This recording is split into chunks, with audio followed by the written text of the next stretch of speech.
Good evening, good morrow, and good day, and welcome to another edition of Slice and Dice here with the Manylands campaign. And today, this week, is a bonus stream because, of course, as mentioned last week, we were off for a little while, so we wanted to jam in another session while we could. So this is an extra one. We don't normally have one in this week. It's normally the alternate Mondays, but here we are nonetheless. And of course, when I say we, it's not just me and you, the viewer. It is, of course, our lovely players. Good evening, everybody. Good evening. And welcome. I hope you're all doing well. Now, before we get into tonight's session, of course, as per usual, we need to go through any shameless plugs, any points of order before we begin. So first of all, Shameless plug. so there was a mention of this on socials at the end of last week, actually, for once doing a story on our Slice and Dice social media about Baldoa. You may remember some time ago we released the first two episodes of our podcast series, Baldoa.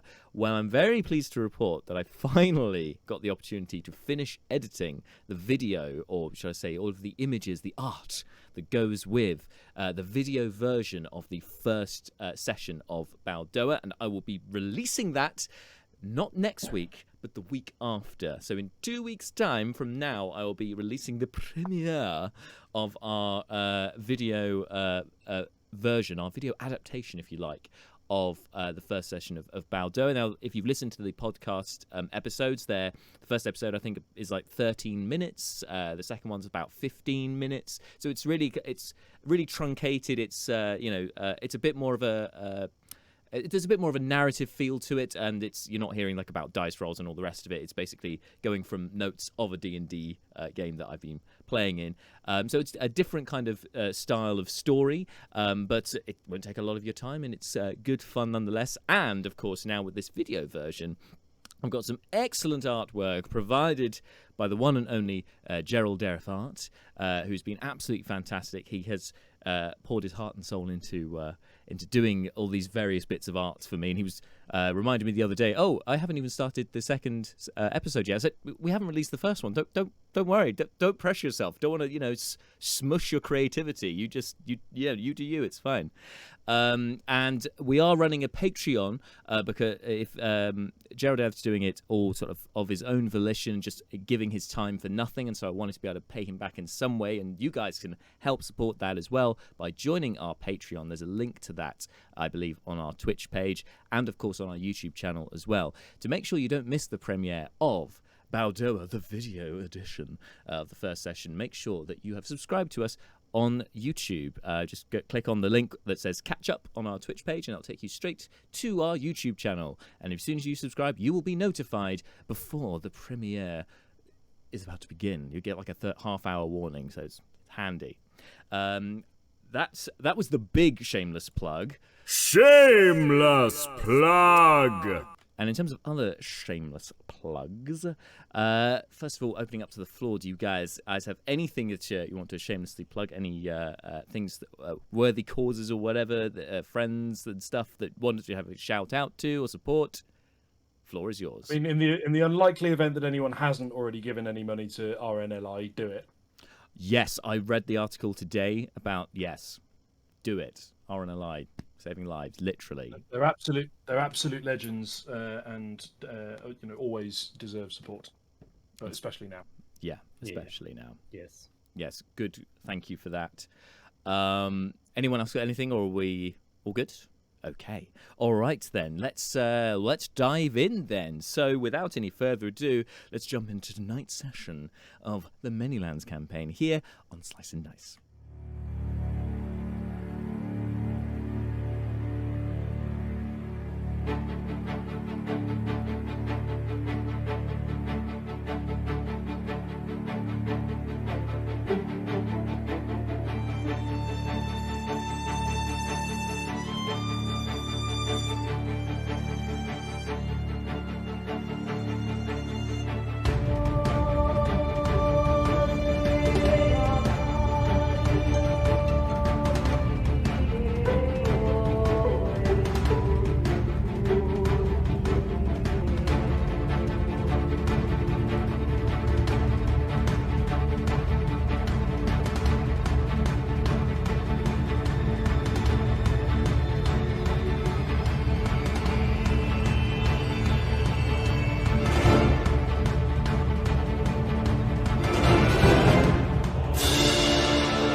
And we are back. So, folks, last time in the Manylands campaign, which was only last week, so finally, after the group had arrived in Hurthir, and in fact in the capital Hurthir, they were immediately taken by their wyvern riders under the command of Dres Lambold to the palace of Hurthir, where there was a very large landing pad. You guys had your weapons confiscated, including the bone dagger, which you know the red mages are after, and after Malar had unsuccessfully tried to hide it up his nose, up his trunk, it was confiscated, along with all of the other weapons, apart from a couple which Seth managed to, well, one which Seth managed to hide, I think possibly one more, but anyway. And then you were led inside the palace to a waiting room to await being summoned by the king. And while you were there, your weapons had already been taken, but for the spellcasters, their spellcasting focuses were then taken as well. Other than Malar's holy symbol, as he managed to convince them, of course, he wouldn't separate an old man from his gods. It wasn't quite like that, but yeah. Anyway, you managed to keep hold of your holy symbol because it's just a trinket, right? It has no magical power. It's just silly. And besides, it would be already been noted by Brina that there was an anti-magic field up inside the palace walls, and so casting spells not really a thing in here anyway. Anyway, eventually you guys were summoned before the king, where it was reeled out your charges that you were believed to be spies from Burikrin. You were then asked to present evidence as to why you were not spies from Burikrin. You ascertained through this conversation that it seemed that the source claiming that you were spies worked for one of the clan leaders. His name was Caladan, a name which some of you had heard before. Briefly, but you can't think who exactly. But anyway, Caladan made a bit of a show of himself during proceedings, and it was a bit disconcerting for most of you, since everyone was speaking in Draconic and was being translated to you by a translator. Of course, Neris, being able to speak Draconic, she could understand what was going on, but was not going to translate everything for you because, well, why would she do that? There's a translator right there. Going to interrupt very briefly because Pavel has just resubscribed. Thank you, Pavel. It says, "Hooah, mother fracas." Well, yes, thank you for subscribing. We really appreciate the support, and it's good to be back. Hello. So anyway, continuing on with the recap. So after that evidence was provided, it did. It provoked some suspicion from you about who this source exactly was. It was pointed to, there was a theory that you guys kind of came up with, that perhaps this druid who you knew were directing the manticores may have been that spy all along. Maybe there's a crossways there. That seemed to be the line that you guys had thought about during this time. It was also noted during proceedings that Leobrin appeared to be a member of Loranlak, and Loranlak High Society at that. And so he was treated slightly differently to the rest of you during the proceedings. In fact, after all of the evidence had been gathered and after some due deliberation, 4 of you, Malar, Bruken, Seth, and Brina, were all sentenced to face the trial of the 7 deaths. Leobrin and Neris, however, notably weren't at this point, because Neris had a separate charge altogether. It was alleged about her being a descendant of Ushtag, the Deceiver, and possibly a descendant of Clan Ushbek, who were a clan of Dragonborn that were exiled years and years ago from the Dragonborn Kingdom. That was what was alleged. The rest of the party gave very touching testimony about Neris's character. It was also alleged by the Dragonborn that perhaps Neris herself could be a member of the Red Mages, as they operate in Hurthir. It is known that that's where they're from, and equally, with the fieriness, the Ushtagness, there seemed to be a link there. Of course, these charges were denied, but out of, again, a stalemate, Neris was offered the choice as to whether to face the trial of the 7 deaths with her friends or face it on her own. Those were the choices that she was presented with, and she has until midnight to decide what she wants to do with that. Because I didn't want to make that decision for you. But finally, once everyone else was dismissed, Leobrin stayed behind and had a private audience with the king, where he discovered that in fact the king could speak common, but seemed to be doing for show, having his translator there, his advisor. He confided in Leobrin some very important information. That in fact, not only that Leobrin has diplomatic immunity because of the alliance between Hurthir and Lorandlas, and so they didn't want to cause an international incident by Leobrin being killed during this particular circumstance. He also confided that because he believed Leo to be a person of honor, and out of you lot, Leo is pretty up there on the honorable front. Confided that he doesn't believe you guys to be spies from Burikrin. He, in fact, has a bit of a power struggle on his hands and believes that it may be that the rival clans are trying to dethrone him. And so he is trying to keep up appearances by doing what is normally done, normal procedure, sending spies to the trial, but has offered to help you guys in what way he can with this particular trial, offering you some items and such that will be left for you to collect in your quarters as you'll be staying as guests for the evening at the palace.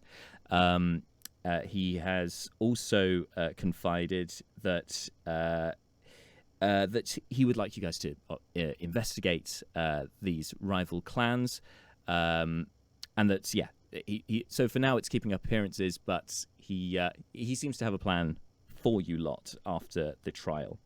Leo then agreed to sign a waiver so that he could attend the trial with the rest of you, and that would then avoid the diplomatic incident as well. Because he's an honourable elf, is Leobrin, wants to help his friends survive the trial. So he has bravely decided to do that. And then after Leo left, Seth then showed the king, in the hopes of kind of lessening their sentence to perhaps 4 deaths rather than 7, showed the king images of Damon and the other red mages kind of information. I don't remember if you specified about showing about the dagger or not. No, you didn't. Okay, so what he knew about the red mages, mostly about Damon and using your major image skill spell. Well, when you were you had to be obviously because of the anti-magic field that wouldn't have worked, Seth. But we can retcon this right now, now that we're into the session, because he would have, on the understanding you wanted to do magic, he would have led you to the palace garden. There's a palatial kind of orangery in another section of the palace. He would have led you there with his advisor and obviously with guards. There is a gap there, it appears, in the anti-magic field, and it would let you then show these images to the king, and then that would carry on as it did at the end of the last session. So as you pick things up today, I tried to get my music working, because for some reason it's not working. But the rest of you, so this is we're not talking about. That's really glitching. I'm having real music problems. Okay, no music. Fine. It's a no music session today. All right. So while Seth and Leo are having their audience with the king, the rest of the other 4, were then being led to your quarters, which will be... So you're on the understanding that you are staying as guests at the palace tonight. The trial will be at first light in the morning. Until then, you have free run of the palace and the city itself of Hurthir. You're allowed to go as you please, but you will be escorted from the palace by guards for your own protection as much as anything else. So it's up to you what you want to do. But when you're led to your rooms, they are suitably well adorned, spacious, double beds. You have your own private sort of latrine areas. It's... it's quite nice rooms you're in at the palace. 3-star accommodation. Yeah. You would seriously recommending it to people. So the 4 of you, what did you want to do while you're waiting for the other 2? Well, Brucon, I think, is going to... Having arrived at... So Brucon has had this sort of non-specific communication about where he should be going next, and he's gone there. So he's going to try and triangulate, because I'm pretty sure he wasn't able to get any more specific information than Hurthir is where it's at, where it's going down. So Brucon's going to pull out his bowl, and he's going to smoke it. No, he's going to meditate with it. Ah, yes, the bowl. Yes. All right. Well, do you want to roll the D100? Let's see how we do. I sure do, and I'm adding monk level, so 6 to this. That is 87. Oh, that means that's definitely an effect from that. Which one is it? I haven't got it open. Brucon casts clairvoyance. Ooh, okay. Is what happens there. That's pretty. Oh, I realise why. I have to remind myself what specifically clairvoyance does. I've just discovered where the technical fault was with music, and so I can bring music back. And by technical fault, I mean that a piece of equipment was leaning on the spacebar. Oh, God. Nice. Classic pibcack. Yep. Problem is between chair and keyboard. Clairvoyance is a freaking incredible spell for Brucon to be handed right now. Brucon, you create an invisible sensor within range. Range is a mile. In a location familiar to you, a place you have visited or seen before, or in an obvious location that is unfamiliar to you. I guess the sensor remains in place for the duration and can't be attacked or otherwise interacted with, and then you can choose seeing or hearing. I think so. When we were led away? Yes. We know that Leo was staying behind, would it have been broadly simultaneous? That Leo's conversation and us being led led back to the. Okay, I think what Brucon would do then is stick a hearing sensor in the throne room, and listen to Leo's conversation with the king. Okay. Ooh.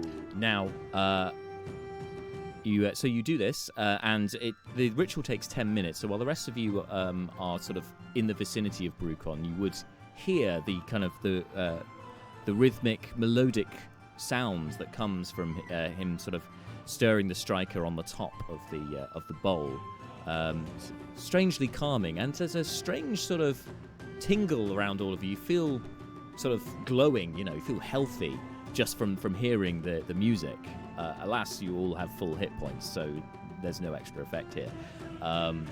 But you sense Brucon suddenly, for a fleeting moment, you can see you're wanting to censor Leobrin, aren't you?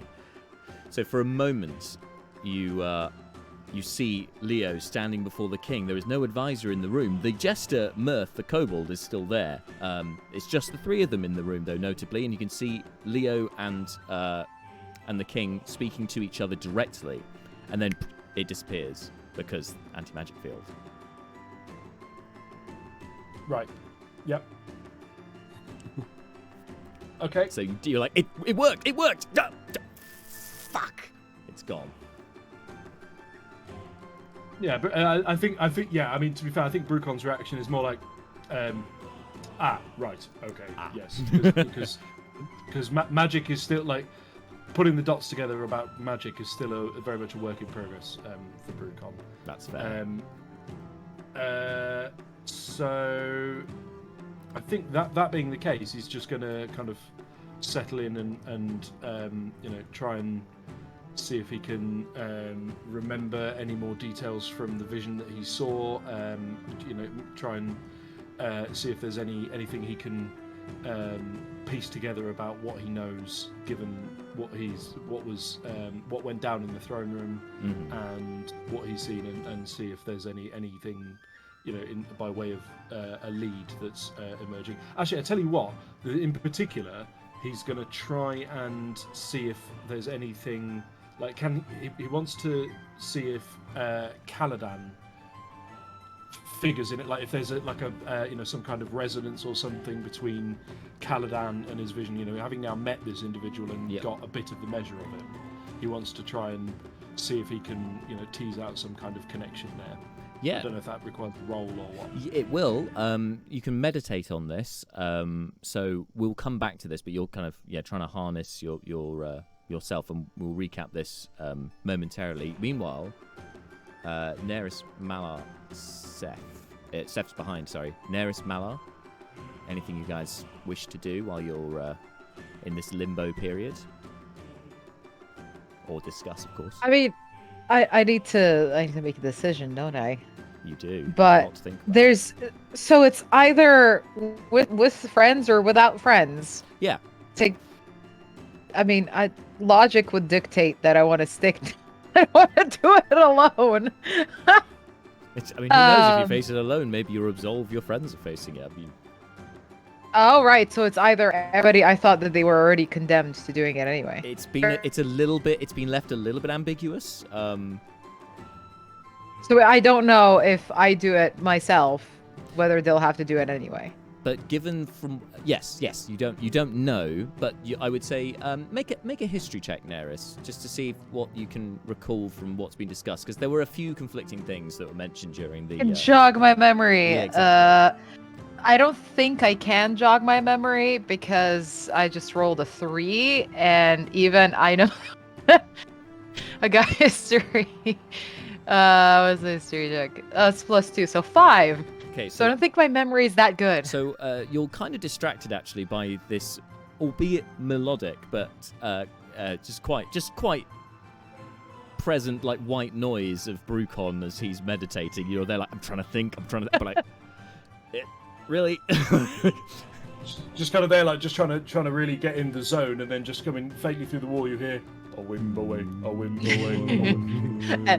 and I just have to join. Now, what was I thinking about? No. Now that mental image is in my head, right? It's a lot to think. I mean, I would. The only thing you can recall, because you also weren't here as well, which puts you at a disadvantage. No, yeah, so that's, we'll give you a little bit. Good. It was mentioned that the trial of the 7 deaths could be, or was hypothesized, should I say, by some of the group that could be a monster that you have to fight. It could be several monsters. So theoretically, if you were to face whatever this is alone, if you were to defeat it, then the others can't face it because it's already gone. But like you say, also logic says friends fighting together might be a better idea. Or perhaps more importantly here, Marta, if you face them and defeat them by yourself, I get all the XP. All the XP. Yes, that's a very good point. Right. So I will sit and ponder and meditate as well. But if there's a Wimbo way happening in the other room, I'll probably join in this in a melodic way. Just to add to the annoyance. Just to additionally annoy anybody else who's there. Mala, what did you want to do during this time? Is there a guard with us? Yes, they are posted outside of your quarters. There's 2 of them in the hallway where your quarters are. Okay. What I'll do then is I will decisions. I'll cast tongues on myself, and then I'll go out and start chatting to the guard and just see if I can find out what this seven deaths or whatever it is. Give it a bit more context. So you clutch onto your holy symbol, utter the incantation, and then you cast tongues on yourself. Go stride out the door. You see the Dragonborn in front of you, and then you say, "Oh, good evening, sir. Afternoon.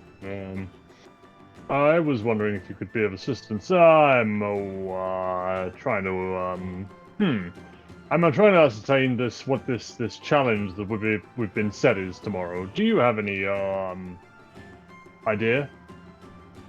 Social stealth cleric style. There's a thing I want to know. Do you know?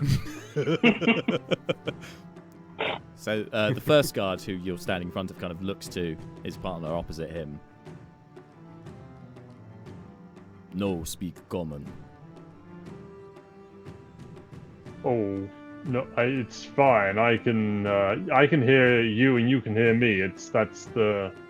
I have divine abilities. And you see the guard turns to his friend and starts muttering to him in Draconic, and you realise at this point that you can't understand what they're saying. Anti-magic field. Okay. You have someone nearby who can speak Draconic, just saying. That's true. You know Neris speaks Draconic because you witnessed it during the thing when Neris got a bit pissed off with the king and his advisor and started ranting in Draconic. Yeah, if sorry, what the noise is coming from? Oh, wait, is Neris out in the open or is she in her room? She's in her room, but the notably the rooms don't really have doors. They're just arches. Ooh. They're quite narrow arches, but they're arches. Then I'll stomp off. I'll walk up to the archway, make the fake sort of knock knock knock. Ms. Neris, could I possibly entreat you to assist me? Her eyes like open, just like enough to look like little slits. It's like, yeah, exactly. What? I'm trying to remember something. Everyone bothering me. Yeah, it's like just gonna look around and be like, yeah, okay, fine. Oh, thank you, Ms. Neris. If I can, I'll whatever you were doing, I'll assist you with that later if you need help.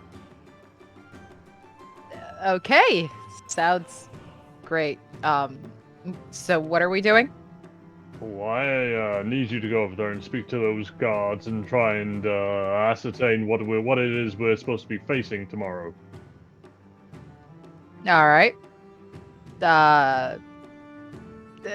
Do you have a strategy, or are we just? Oh, well, I was just. I'm not going sure to, if we just asked them, "Hey, what's in the mysterious 7 now, deaths?" Ms. Neris, you would be surprised at how often asking actually works.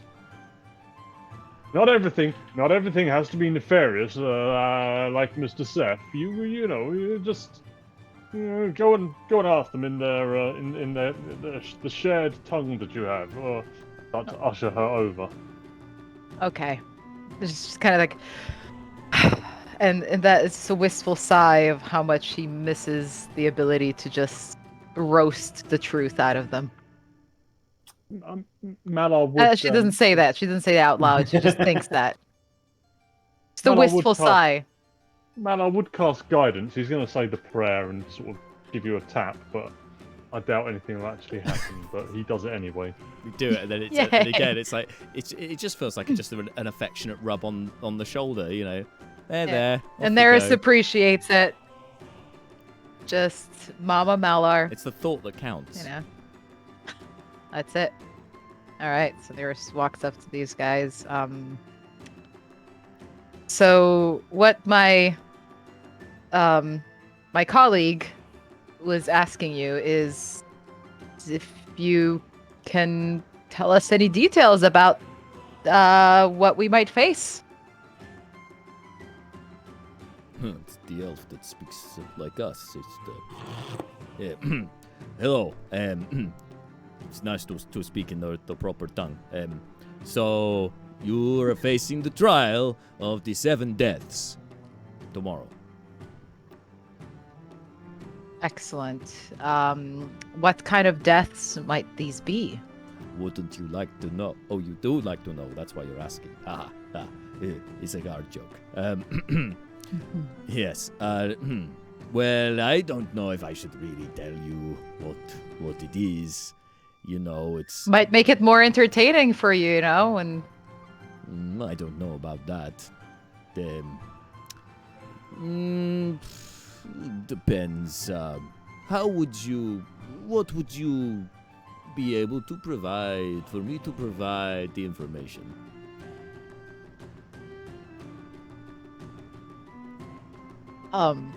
in comment. Malar, they want to trade.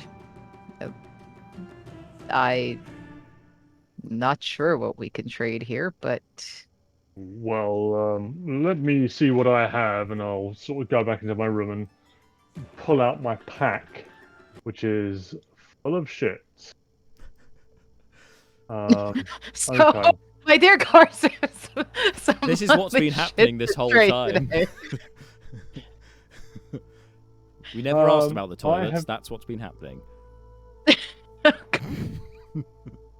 I have got a load of trinkets from the deep gnomes, about 302 gold pieces worth of odd little baubles and stuff. I've got a long sword that we've just had for a while because I picked it up. Yeah, because I don't have anything of that much interest that I want to part with. Yeah, that's what I've already got. That's what I'm willing to put out there at the moment. That's the deep gnome trinkets. Let's go with that. Sure. Yeah. I mean, did you want to take all 302 gold pieces worth, or just No, an item or two? I'll bring out like a small handful, so I guess like 10 gold pieces worth. Sort of show them at Neris and these guards. So we've been traveling through many different lands, and some of these trinkets from the deep gnomes are very hard to come by. You're willing to part with them. Make a persuasion check, Neris. Oh yeah. A sec. Sorry, I can't remember this stuff by heart. No, don't no way. That's why we have sheets. That is 25. 25. Very nice. So, Leobrin, you finish your meeting with the king, and you are led under guard to the quarters. And you, as you round a corner with your guards, you then witness Neris holding this gnomish trinket up to a guard and speaking in Draconic. And Neris, you also see Leobrin enter as well. The Dragonborn immediately takes the object and examining it. Making friends? Pretty much. Oh, Mr. Leobrin, I'm all for worried about all this 7 deaths, whatever, tomorrow. I really would feel much more comfortable understanding what it is. I don't suppose you've gleaned anything?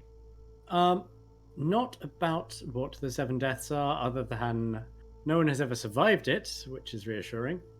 On the other hand, the king seems to at least believe we have a chance, because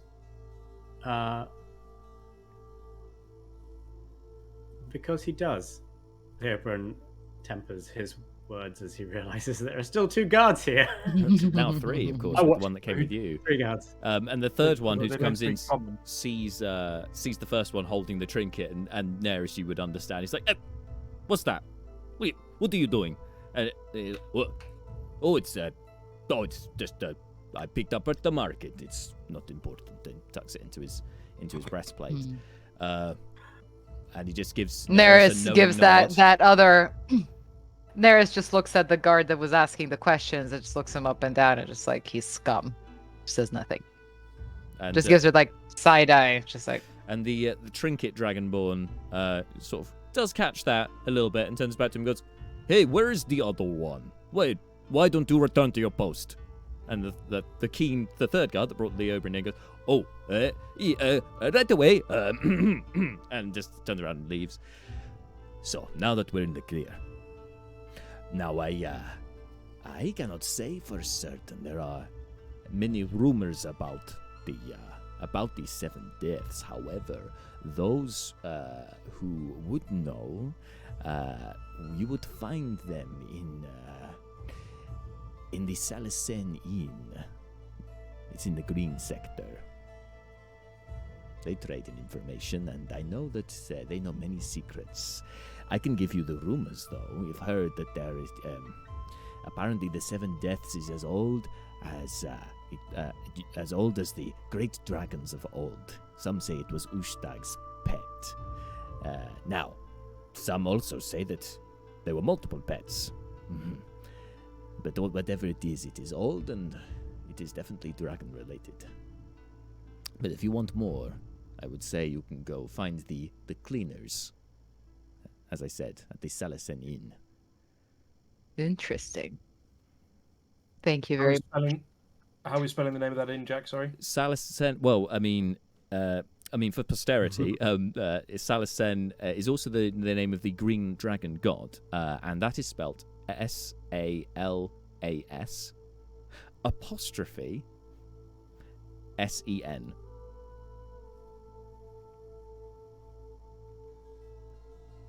Thank you very much for the information. Thank you for the trinket. It will look good on my mantelpiece. Exactly. Perfect. So I just motioned to Mallory to, go back to our quarters because I'm not gonna just start blabbing everywhere. But yeah, back to quarters and just translate to Mallory. Malon will basically suggest if we're going to do anything tonight regarding this, wait for Seth. Wait for Seth to pop out from wherever. We'll discuss it. Okay, so Brucon, about this time would be enough time for you to meditate, so you can make an insight check. How's my insight? Okay. Let's see how we do. That is a natural 20. Woo! What's the total? 23. 23, okay. And you're searching for specifically about Caladan, right? And about what your intuition's telling you about him. In particular, Brucon wants to see if he's got any way of joining Caladan up with the more general vision that he saw of Hurthir. So, transporting yourself back into that headspace, into that vision of Hurthir, it's very hard at first to get any sort of focus on individuals because, you're trying to take into an entire cityscape. But as you kind of push forward and recall what happened in the throne room and, as you say, focus on Caladan more, you do get an image of him, but it is shrouded in grayscale. You don't get he's not in his normal colors, but as a guardian of the light, you would recognize that gray is ambiguity. It's not white, it's not black, it's not light, it's not dark, it's somewhere in the middle.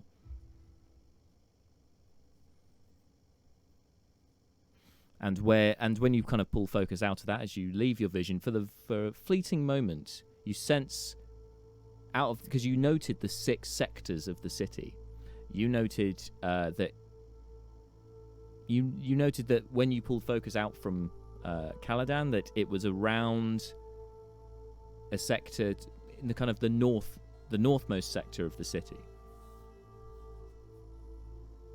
Right, that was where the kind of the trail seemed to lead next.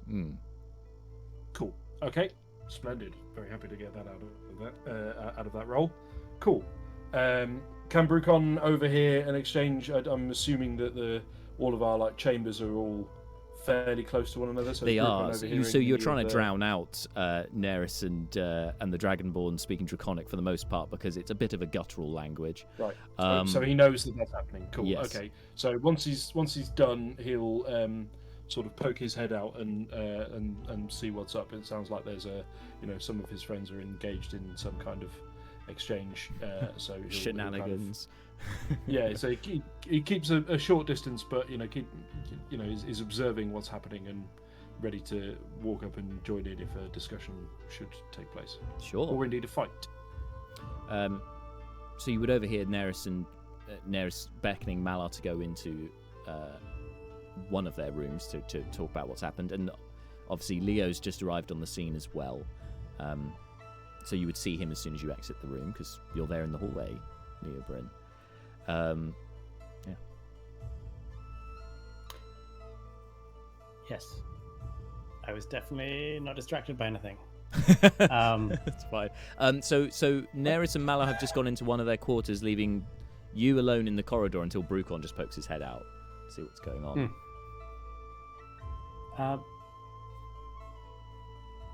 What? There's no guards about. There's just the two in the corridor. Okay. One who's just been given a trinket by Neris, though, and seems to be all right. To the guards. Are we allowed to visit our allies' rooms, or is that not allowed? Cool. Thank you. Brucon, let's go chat. Absolutely. Head to. Well, can we grab the others? Oh, Seth's not here. Yeah, still waiting for Seth's Seth, not but Neris and Malar, have gone into one of the rooms. Yeah, that's what the room I was going to go to, and then Yeah. I was like, we'll get everyone together. We can't. Malar's quite. Forever Malar's quite- splitting the party. Yeah. Malar's quite empathetic. I'm sure he can represent the voice of Seth in a discussion. Kill them all. To be fair, actually, it's really easy. I could do it. Kill them all. There we are. Yeah. Kill them all and steal their belongings. I'm not appreciating these incredibly accurate You're not here. descriptions of Seth. Ooh. You're not here. Your opinion on our spot-on impression of your character is irrelevant. Cool. Yeah, let's go have a chat. Yeah, lovely. Leo will give a wave to the guards. God, just Have a nice stand. kind of And Neris awkwardly translates that. I like Walks it. away. the guard sort of adjusts his posture a little bit, gets his halberd and just tweaks a little bit, makes it nice and straight. Yeah, as you enter the room. So now the four of you are in the room. Obviously, you're missing Seth, who you're waiting on, and Brina hasn't appeared out of her room yet. Right.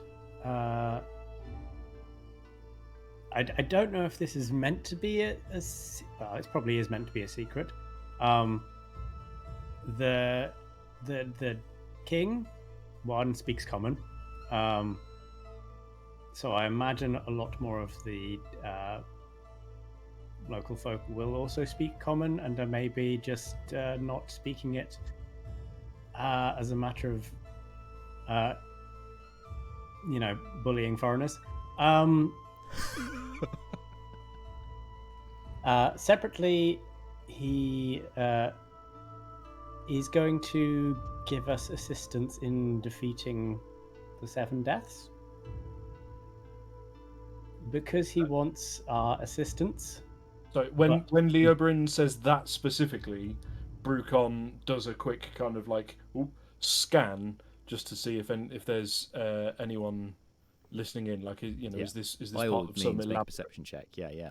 I feel like some of Brucon's old muscle memory about family palace intrigue stuff from his youth is kind of Yes, kicking in the a bit walls here. have Is ears. Yes, it's always servants and scullery maids. Exactly. Is this a perception check? Did you Yes, say? please.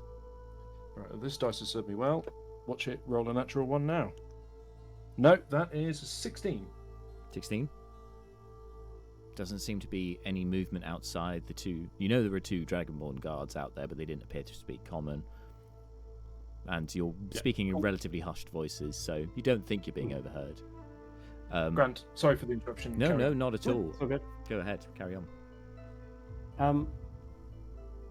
Is going to attempt to help us. I think by delivering us extra equipment. Because he wants our assistance after the fact, but has to sort of put us through this for show, because he believes that his throne is under threat. What a nice show. Yes. His wife and child were poisoned, if Marshall remembers correctly. Marshall doesn't remember correctly. Yes. Were poisoned. So there's clearly someone with their eyes on the prize. And yes, showing, we've captured a bunch of people I'm being told are spies, I'll let them free, is not the best way to hang on to a throne, annoyingly. However, if we prove our worth in combat, that's fine. Well, if you ask me, we could burn this whole damn place to the ground along with its intrigues and interesting people. But I think resistant, not immune. that is a good point. More fire. Yeah, just add fire. If yes. However, we could not kill everyone. Brucon, you hear footsteps coming. So what was that? Brucon hears footsteps coming as he's keeping an ear out. I hear footsteps coming. Says Brucon. Oh, I should really just send you these, shouldn't I? yeah. No, it's fine. Um. It's a classic of the genre. It's fine. Well, anyway, we should all be prepared to fight tomorrow. I waived diplomatic immunity so that I can fight with you. Pavel says it's Oh, me, wow. sorry, in the chat. Seeing as it's really me who dragged us all here, I do think that it wouldn't be fair for you guys to fight. No, You wouldn't be here if they weren't convinced that I was some spawn of something. no, they thought we were all spies. Yeah, It's but like- we were just in the need to have area. In the area, they wouldn't have forced everybody to come over here if it wasn't for apparently me and them thinking that they can just take whatever they want. I mean, we Just- came it's a willingly. dramatic face. You're part of the team. We came willingly. I mean, if you want to, if you're saying you want to face this alone, then I'm happy to respect. I that. just don't want anybody to die because of me. except for the people Again. on fire, obviously. What No, if that is the people that I want to die because of me, because they Guildford, yes. for I yes, I don't need to explain that. Seth, with your But you guys, even with your passive, now you've been led down the corridor to the quarters. You can hear there's another mothers' meeting taking place. These guys are having a natter. How many guards am I with? Just one. Or around? Just what? There's two in the corridor, and there's the one that escorted you in, who's a bit shorter than the Oh, other okay. two, but seems a bit younger. Cool. I'll enter the room. I'll knock first, make sure they don't keep talking in case it's important. Knock on stone. Yeah, you hear a knock on stone. Yeah. And can see Seth standing in the archway. Hello. Alright, Seth. Cool. I showed the king a few things about what Damon and the Red Mages look like, and got no information about the 7 things, except some people in town may know. So who wants to go to town really quickly? Oh, and of course, Sure, Seth was I'm- promised more information about the Red Mages as well. There was an exchange, wasn't there? If you survived the trial.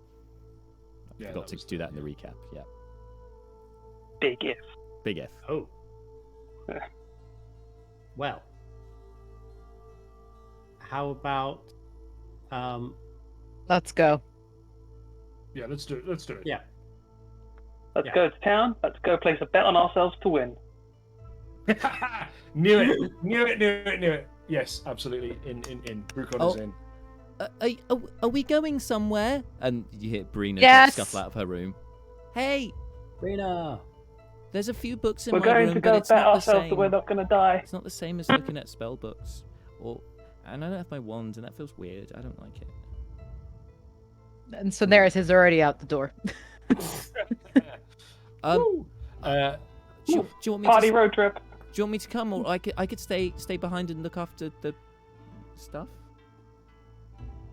I'll come with you. Yeah, you.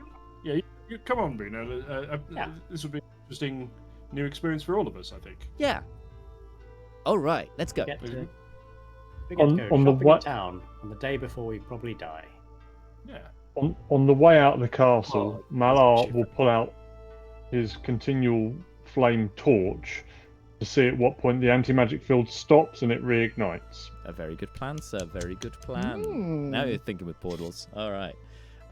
So as you pull it out as you leave the quarters and follow, the guards really kind of follow you because they assume you know where you're going, and they've been told to guard you. So that's what guards do.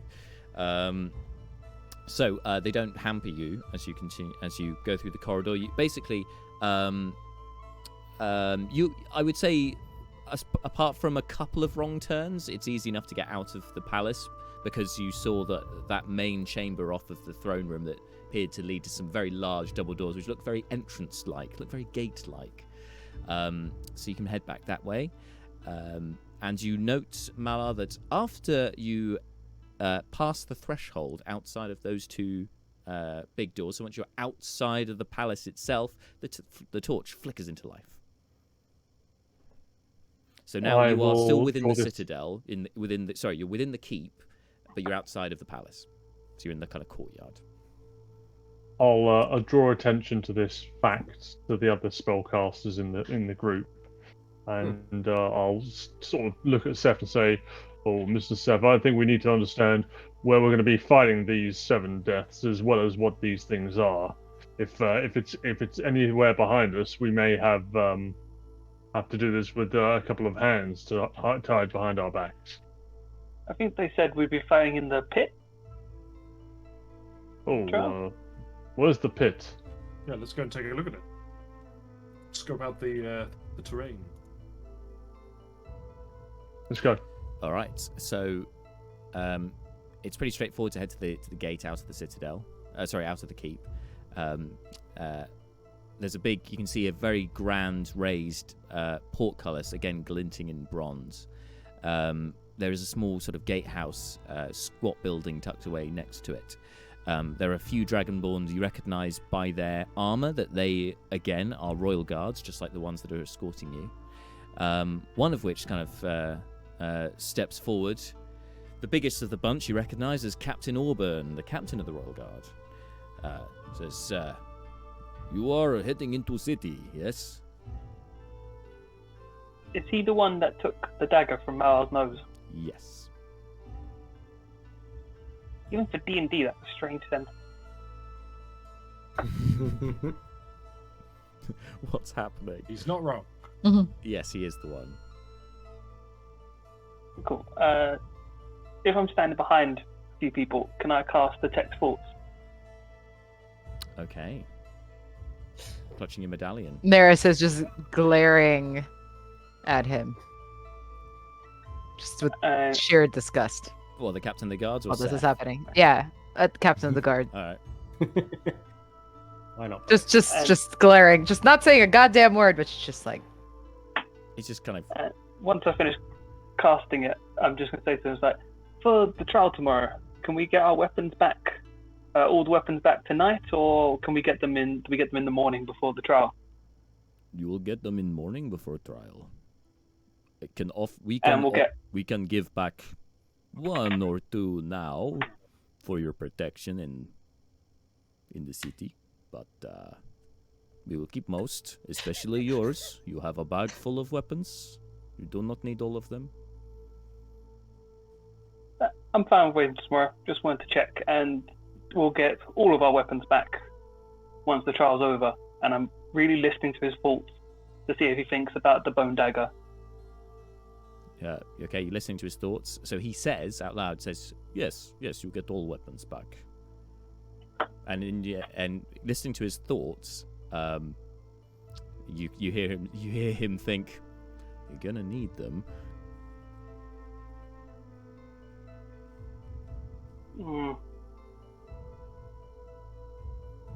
Hmm. Damn it. Can I do the? I want to do the. What's the thing? You want to delve deeper? Where he needs to make a wisdom save, so I get insight into its reasoning Okay. and something that looms in its mind. So I'm hoping to That's get information on dagger. It's gonna be a 9. Yes, he fails. All right. So- So delving deeper. Do I get anything deeper about? What are you trying to find out? More. I want to know if he took the, because I think he's taken the dagger because he's a red mage and he's the spy. So I want to know if he's... logical. Okay. Yeah, I'm curious if he's planning to keep the dagger, and I'm hoping to use this information Okay. You get against him because he's the spy. so from delving deeper, you get all you really get about him and the dagger is that he thinks it's quite pretty. Thinks it's quite a fancy dagger, and he wonders where it came from. And kind of and he also wonders how formidable you guys are for having such an item, because that don't look like nothing you buy over no counter. Shit. I really thought I had it with he's taken it. He's not the going to give spy, that back. the captain of the guards, of course. Yeah. I love that this is all internalized though, so none of the rest of the party are going to think you're mad. So that's great. It was an okay It was thought. definitely worth checking And out. now It's that an, I'm it's an wrong, avenue no of one inquiry. needs to know of it. Yeah, exactly. But as you kind of pull yourself out of probing this guy's mind, you do hear a familiar voice, just a little chuckle. An excellent plan, Seth, though I'm afraid fruitless this time. And last question for the guard. Where can I place a good bet on ourselves to win? Oh, and you see his stature changes somewhat here. He kind of limbers up, rolls the shoulders a little bit, and goes, "Oh, gambling. Ah, yes. If you want to gamble, you go no further than Caladan's Casino in the blue sector."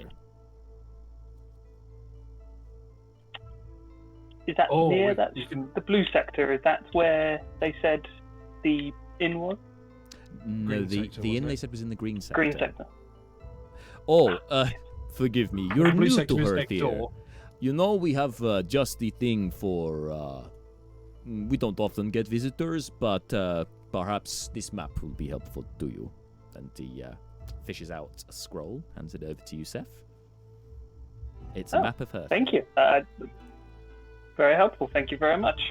No problem. Just give it back when you return. Do not want it to, go with you into the pit. No problem. And in the pit, we'll be fighting 7 wyverns. And I want to listen to his thoughts as he tells me what the thing is. Okay, he says, none of us actually know what the 7 deaths are. We don't see them ourselves, only the results. And in his head, you hear him thinking, what was it that you said, Seth? Sorry. Said it could be 7 wyverns. It's like 7 wyverns. I never thought of that. Maybe there could be 7 wyverns. That would make sense. But then why would they be underground? That doesn't make sense. And that's interesting. I've heard one with 7 heads, or 7 monsters with 1 head, or 7 with. He's just like lost in thinking of like what this could be. You kind of get flooded with rumors that this guy's heard about what the 7 deaths actually are, or 7 trials. Maybe, Okay, with a monster at the end. Maybe. thank you for the information. Should we go, guys? Let's go. I want to clean out this Caladan chap. If we're an outside, if no one has ever survived this this trial, we could seriously ruin this guy. Yeah. How much money do you have, Seth? 700 gold. Oh, this is going to work brilliantly. Or we die, in which case it doesn't really matter anyway. That's Yeah, true. why would I bet on anything else? It's bet it all. Yeah. It's we'll be dead. Who cares?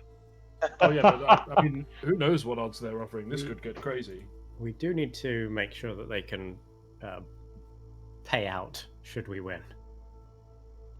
Yes. Yeah, because it's going to be Yep. millions. So Last thing I we take want it you is- guys are heading to the casino, are you? Making a beeline for the casino. Well, hang on. So the pit is it? I just had a look at the map that you very helpfully shared with us. So the most logical sequence here seems to me to be to go to the pit, then to the blue sector, which is on the way to the green sector, and the green sector is where we want to wind up because Well- that's where the really hot leads are. But the Caladan's casino's in the blue sector on the way. Wait, I'm so- not sure what- if we'll need to go to the pit because I was reading his faults as we were talking, and he generally has no idea what it looks like. Like these pits sounds like their arena where everyone fights and they can see, but it sounds like we're going to be fighting the trial where no one can see. What was the name of the place where the information about these is supposed to be? The Salacen Salacen Inn. Inn. Yeah. There's gonna remind like, aren't we going to the inn? Yeah, Yeah, we'll that's go to the that's- inn over the casino. Hang on, over the casino. What?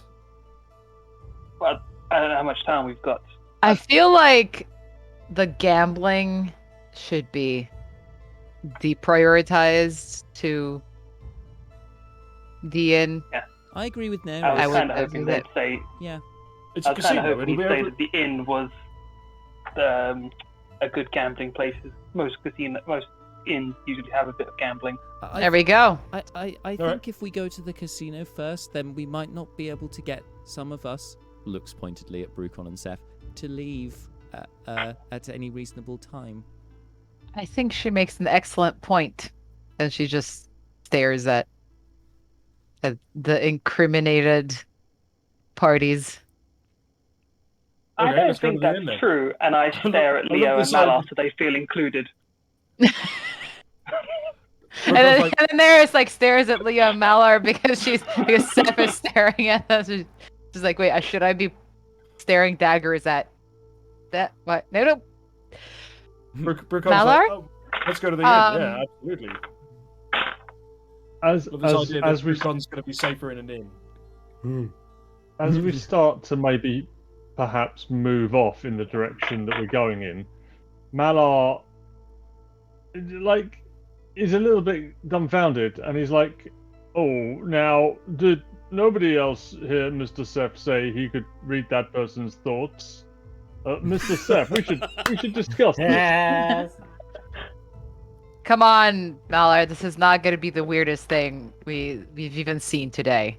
We Yeah, Or heard. we We've talked do about- know we've that talked we about do this know before. that Seth is meddling with dark magics. We Leo have Bryn's already seen detected this. magic a number of times and knows something Yeah. he hasn't let on to anyone else, as far as I'm aware.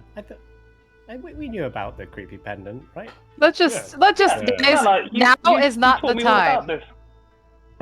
Yeah, like definitely not looking to engage in actual conversation. Malar is just at the back, like, "Oh goodness, oh no, oh." We all know that Seth is the moody, goth, troubled one, right? Oh, yes. Yeah.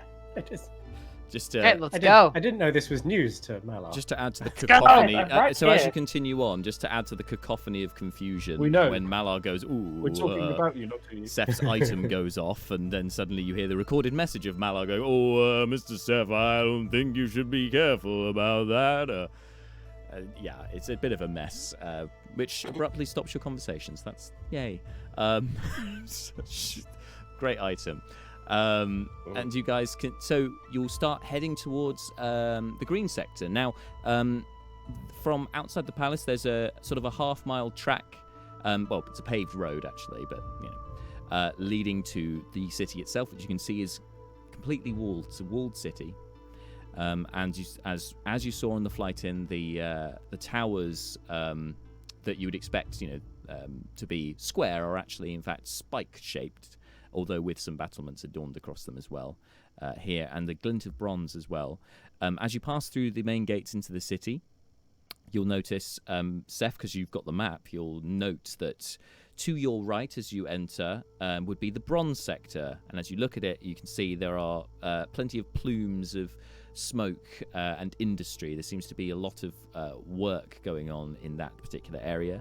And to your left would be the black sector, and as you look at this in real life, you see that it is it's only got a few buildings which seem to be quite well fortified buildings, but it is there's a kind of a large plain that's covered in military style tents. There are tons and tons of tents here. It seems, you know, the bulk of the army would be around the black sector of the city. And you recognise a few old tower-like buildings being those well fortified ones. So again, with a kind of spiky aesthetic to them. So as you continue on towards the green sector, you're going to go past the pit.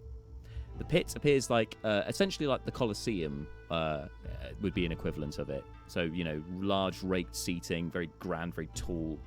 You can't actually see the pit as such, but you can see there are plenty of stairwells leading up to these, presumably where all this seating is. And it's completely encompassed like a stadium. It's a big round building obstructing view. And you continue on, you'll see the blue sector to your left. You notice the occasional wyvern sort of flying above the blue sector, with a rider as well, taking off, landing, doing all kinds of drills and things. It's a bit of a mess, the blue sector.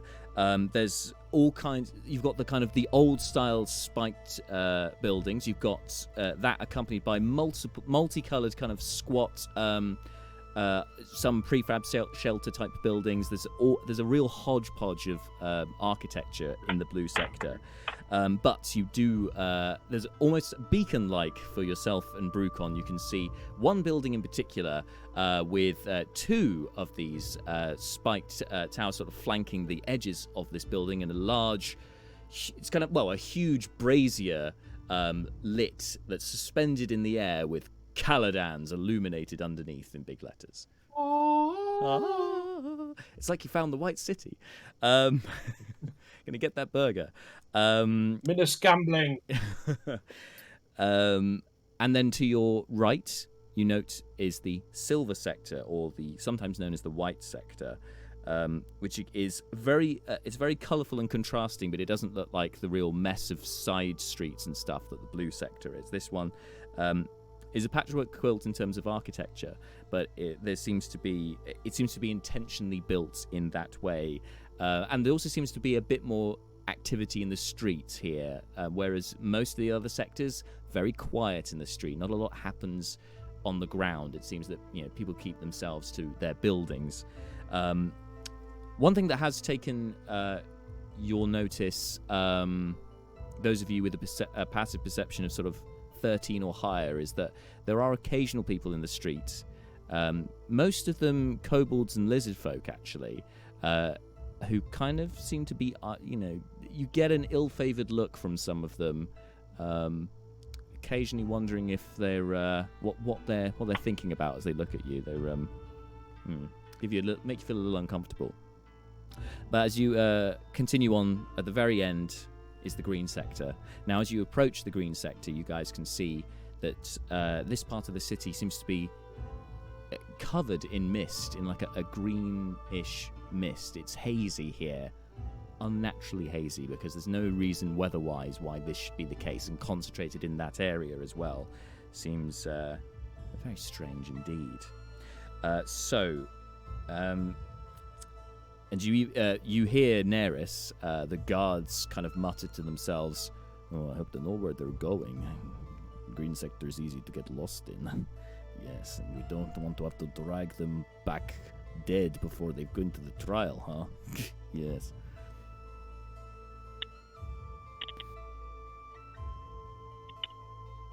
So here you are, heading to the green sector. Lovely people. Heading to the. Was that all in Draconic? That was in Draconic, yes. So only Neris could pick that up. Nice. All right. So Neris's ears twitch. so it's hazy in front of you, and you're looking for that inn. So who's going to take the lead in the search through the mist, through an unknown part of the city? Can we ask our guards? Ooh. I don't know, can you? Neris, can you ask the guards the way?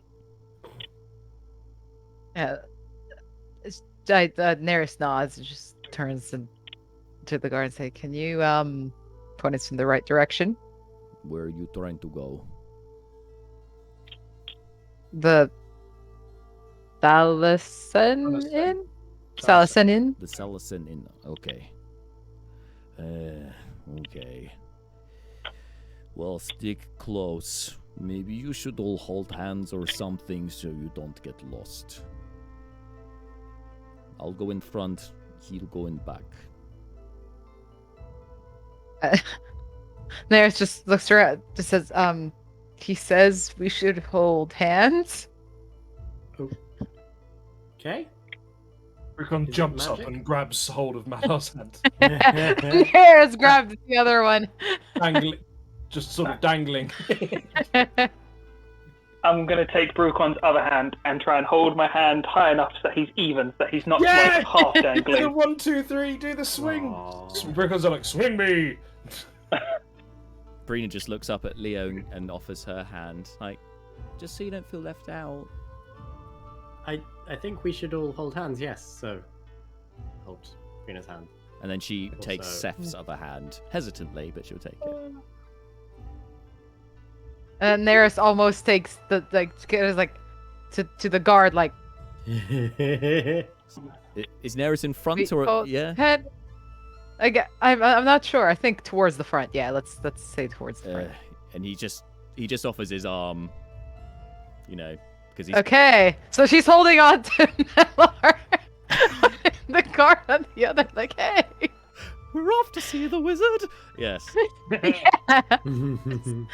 It's like one of those garden trains. it's really awkward because the guard's there with this like massive halberd and then trying to like drag this little elf around with her train of. Oh, you cut out. You cut out. We can't hear you, Jack. Oh no! And I've also noticed that There we go. Hear you. I've also noticed that my recording stopped as well, so I'm gonna have to look into that because that must be a tech issue at my end. I don't know what's happened there since the move. Is there anything resting on a key? It wasn't resting on a key, no, because you have to press 2 keys to stop recording.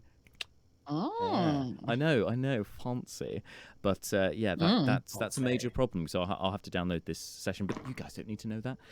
Anyway, it will go up on the YouTube eventually. It'll work. So you guys all linking arms, head plunge into the haze, and Leobrin, the last guard, takes your other hand. So you know he's at the other end of the line.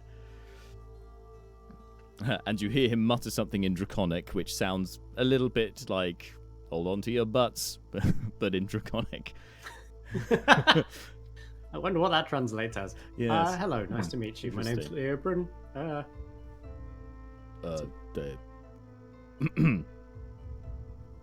Sextus. Common. See? Little bit.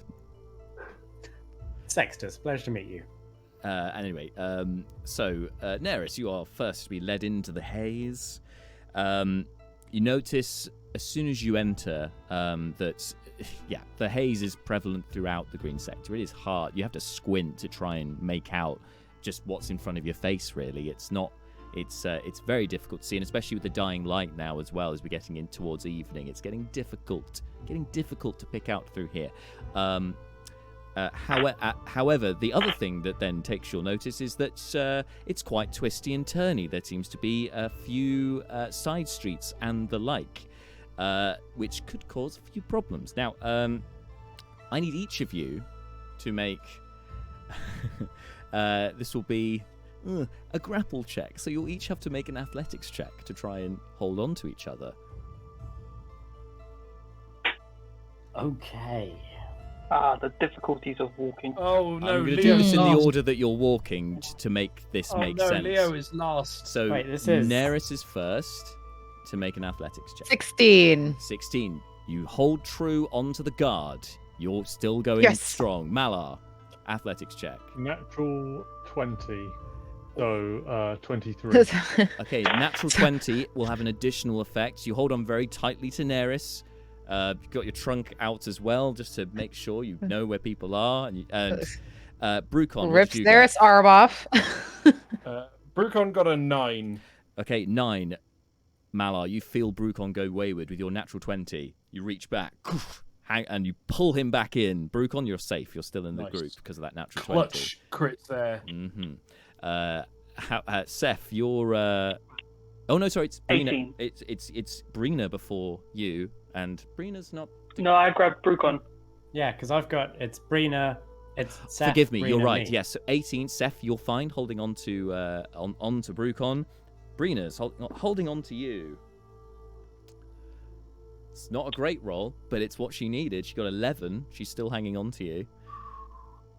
And Leoberin, you're last. Okay, so I assume I have to beat 11 based on what you just said. You have to beat 10.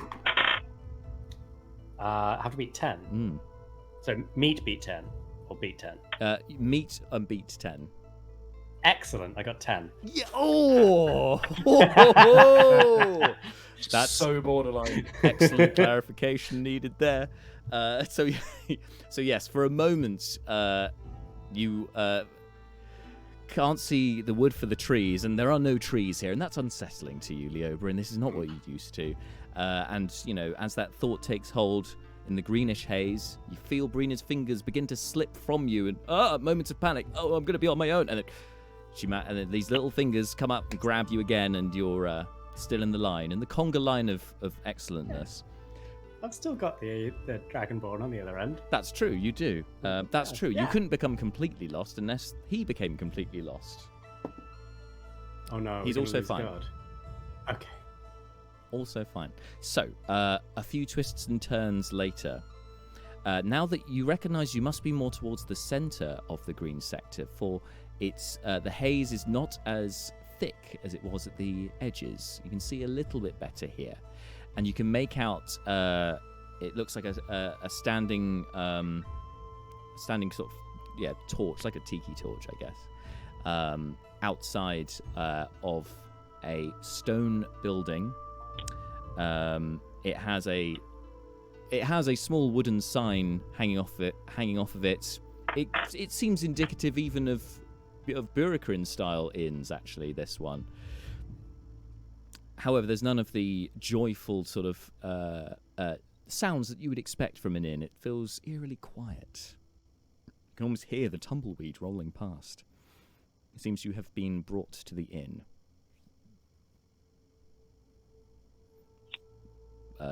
You want go in, or? Thank you very much. Shall we, gentlemen? Yes. We're at the back. We can't even see the place yet. It's like, are we there yet? We Yes. stopped. Okay. So Neris just, I guess, pushes the doors open and with one hand and drags the rest of the little choo-choo train into the inn. I demand that Brucon has been suspended between Malar and Seth for the entire time, and when they walk in, he's still kind of there. Goes, that was wonderful. Thank you, everyone. You can put me down now. His little We've feet entered- dangling. Yeah, exactly. And then they We don't. have entered like heroes. We're gonna win the challenge that no one's ever won. Yeah, absolutely. Seth's like massaging his shoulder a little bit after carrying Brucon for that length of the time. Yeah, to be Neris fair, yeah. Neris nudges Malar, like, let's find these guys. Yes, Brucon weighs a fair bit, so yeah, I imagine Seth is favouring that out a bit. Let's head it. I won't sleep on this arm tonight. I'll rest it. Get it twice. Malar is going to try and put tongues on himself again. Okay. Yeah. This time it And- works. You feel the effect coalesce around you. Cool. I'm going to walk up to the bar. So you recognise that the spell has worked, although you couldn't although nobody was really speaking in the inn, which was a bit unsettling because you'd expect to instantaneously be able to understand everything around you, but there's nothing to understand. But as you approach the bar, yes, you can see that there is a Dragonborn with some very prominent green scales about their nose, with a very large hood that obscures most of their features. And they say, yes. You gather it's in Draconic. Hello. Let me introduce myself. I am Deacon Malar Shade Creek of the Hammerford Institute of the Aid, and, well, my friends and I, we're fighting something called the Seven Deaths tomorrow, and, well, would quite like to know anything you know about it. Would you like a drink? Oh, well, just a water, please. Just a water. Ah! I'll turn back to the rest of the party and say, drinks? Oh yeah. What was? Apologies, Jack. I cannot personally remember, but I know for a fact that Brucon will be able to remember. Yep. The name of that Drez shared with him. The name Mary. of what? The drink, the Rachiri drink, the local rot gut stuff. Oh yes, I didn't write it down, did I? Hang on. Well, you don't. Was it the Rachiri fireball? Yes, yeah, basically, yeah. Brucon orders a fireball in a beach bucket. Okay. God, you think that's such vital information? Why would I have not written it down? All right, it's yes, it is the Rachiri fireball. Brucon orders, let's say, 3 for himself. Okay, The but water since is Malar kind of is paying, you know, Malar, that the for the water there seems to be just a sink that's just full, or like, well, it's a wooden sink. It's essentially like a large bucket or tun that's just full of water, and they just get a cup and just sploosh it in there and put it on the table. It's a good job Leo isn't seeing it, because doesn't look that sanitary. How they gather the water. Pours out the three drinks. Looks to Malar. Anything else? party, anything else? Have you asked her what the Seven Deaths is? Mr. Safa, you've got to let me tell you something. You've got to establish a rapport. You've got to work the contact, as it were. So no, not yet. I'm getting tricked. Out of the water. Okay, get your flirt on then. Come on. Oh, that'll be it. What's the damage and anything about the Seven Deaths? Could you make a persuasion check, please, Malar? Come on, you charismatic elephant. Oh boy. Things D&D make you say. I'm the bartender. Oh. 3. That's about what I was hoping Who for. knew? Charming the bartender with, I'll have a water. Can you tell me your culture's secrets? Went down not well. At this point, I don't know if it's actually Malar that's thinking that, or if it's me. There's definitely a bit of a grey area where the two of us overlap in this respect. You see the flash of a finely toothy grin, and she leans closer to you over the bar. This greenish dragonborn says, "That'll be 20 gold. 20. Hang on, different currency here." Caught myself. Woo! That was close. All right. 20 gold. 20 jade dragons.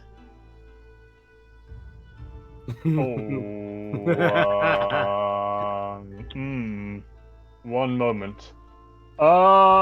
Did anybody visit the Bureau de Change on the way over the border? Because it's gold.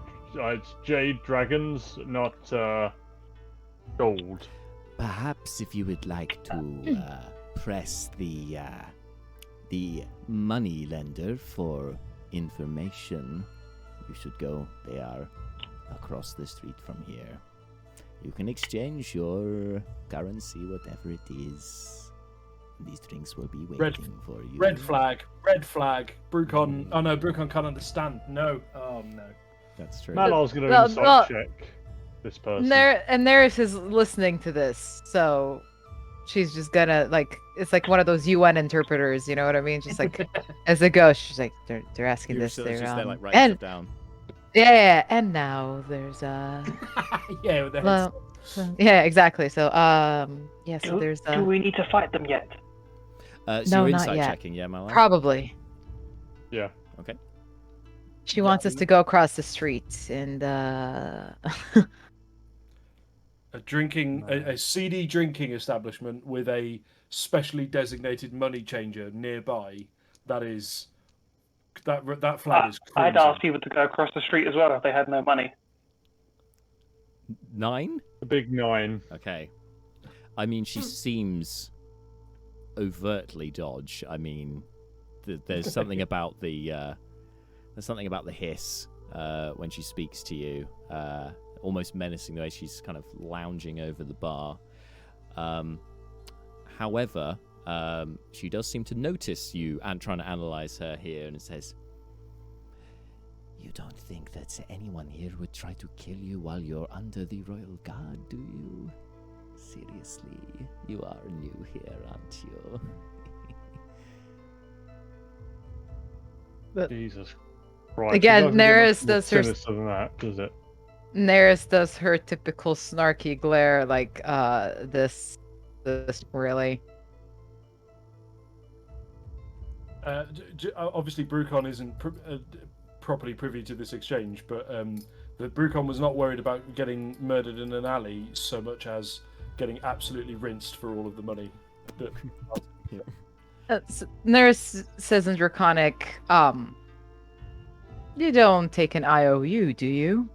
And it kind of leans on the bar. It's kind of emulating a little bit of her, but awkwardly emulating a bit of her body language. I like it, because she flashed over to you when it was clear that you could speak the language when you interrupted. Can you make a persuasion check, please?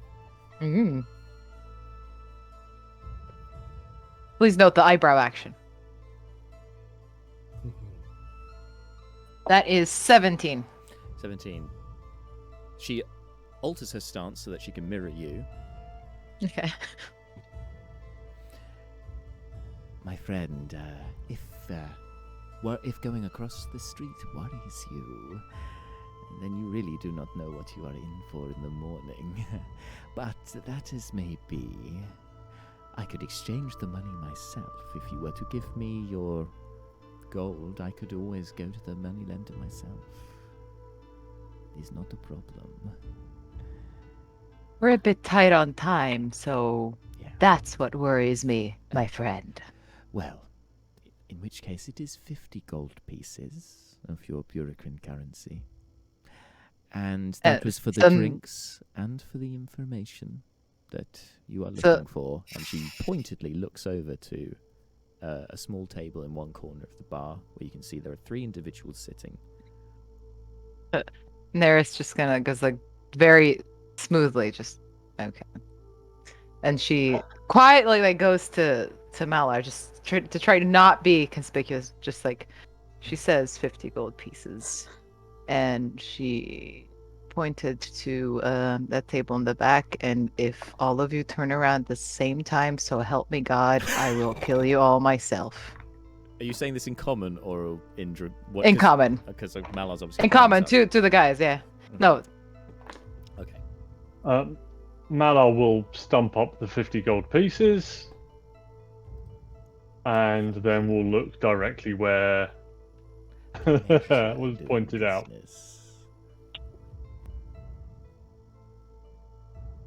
All right. Okay. And Mr. Brucon, your drinks. Oh yeah. Yeah, exactly. Yeah, precisely. Lovely. This is perfect. I love how you carrying stuff just makes you disappear. Yeah, it's the He's like, no one drunk, can see me drink. I'm a drunken master monk. I can't help it. In the presence of alcohol, all of these strange abilities just naturally kick in. Yeah, Brucon takes all of the buckets and just yes, this is splendid, and carries them over. Neris, you Immediately just starts in on them. as you go to leave the bar, you note the bartender observes Brucon doing this and instinctively puts a hand out to the pile of trays by her, and then just stops. No, this is much more fun. I'm a monk. I've got a lot of dexterity. Brucon's backing himself on this one all the way. So you're gone. Neris You're done, kind yeah. of Neris kind of smirks. She's starting to like this bartender. Very I can't unwise. tell. Is this going well? Are we getting information? So who's heading to the table? Yes. So Neris just says the same thing that she said to Malar to the rest, but in sort of trying to stay cool and hoping that the rest of the party will stay cool. Brina just leans against the bar stool, which is about her height. So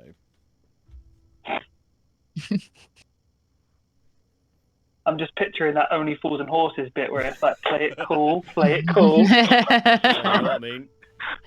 Yeah. All right, so let's go. Let's go to this. Now this table is It's Malar and I.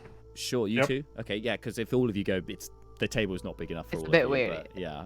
Okay, so the two of And you. it's also not cool. It's not cool at all. Not cool. Fly casual, guys. Fly We're gonna- casual. We're gonna try and look menacing, don't mess with them, considering that we have no idea what anyone is speaking. And equally, you are the only non-dragon kind here, which is so you do stick out a little bit.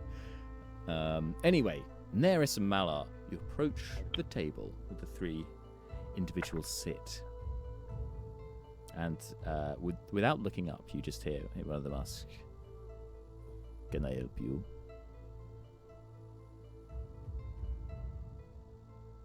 Oh, well, yes, let me introduce myself. I am Deacon Malar Shadecreek at the Hammerfern Institute of the Eight, and we have been told, my colleague and I, that you might know something about the Seven Deaths. One of them pulls back their hood. Information about the Seven Deaths. So you are the spies from Gurukrin. Is that correct? We're not spies. Yes, of course. So, the Seven Deaths you wish to know about. And that is fortunate that you were directed to us, as we know many things. Not just about the Seven Deaths, but if you wish to know about the Seven Deaths, I can tell you that it is a creature that you will not have seen before. It is an ancient creature. It has many heads. 7, to be precise. Each one representing one of the 7 dragon gods. It is said that Ushtag kept it as his pet during his reign. And it stayed here after he was slain, back in the Second Age, a long time ago.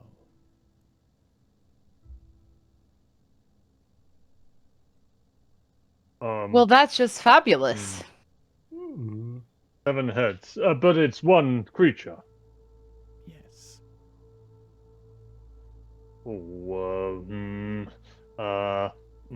Ms. Is there Neris, anything? Is there anything else that would be useful for us to know?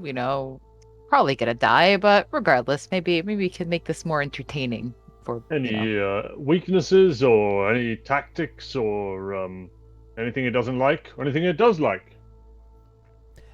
There are many things that we can share with you, particularly if you survive the trial. We deal in business, and knowledge is our business. I can tell you, however, that it is not just the creature that you have to watch out for, because when you are brought down into the pit, the ghosts of those who come before haunt the area leading up to the creature. So you must not tarry. You must not try and save yourselves by hiding away before the creature's domain, because you will die a very slow and painful death, an undeath. You will become part of the menagerie of creatures that basically- inhabit there. Just another day for us, really, at this point. I mean, Yeah, Brucon, this is all in common, right? You know it's in Draconic. this is draconic. It's in Draconic. Okay, no worries.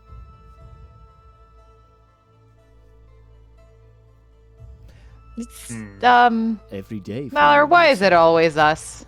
Why is it always us? Why? Ms. Neris, you've got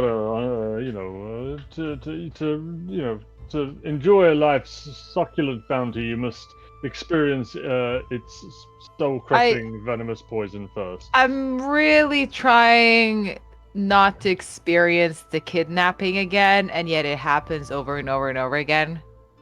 We're not spies. So if your guys just dragged us over here, so Well, yeah.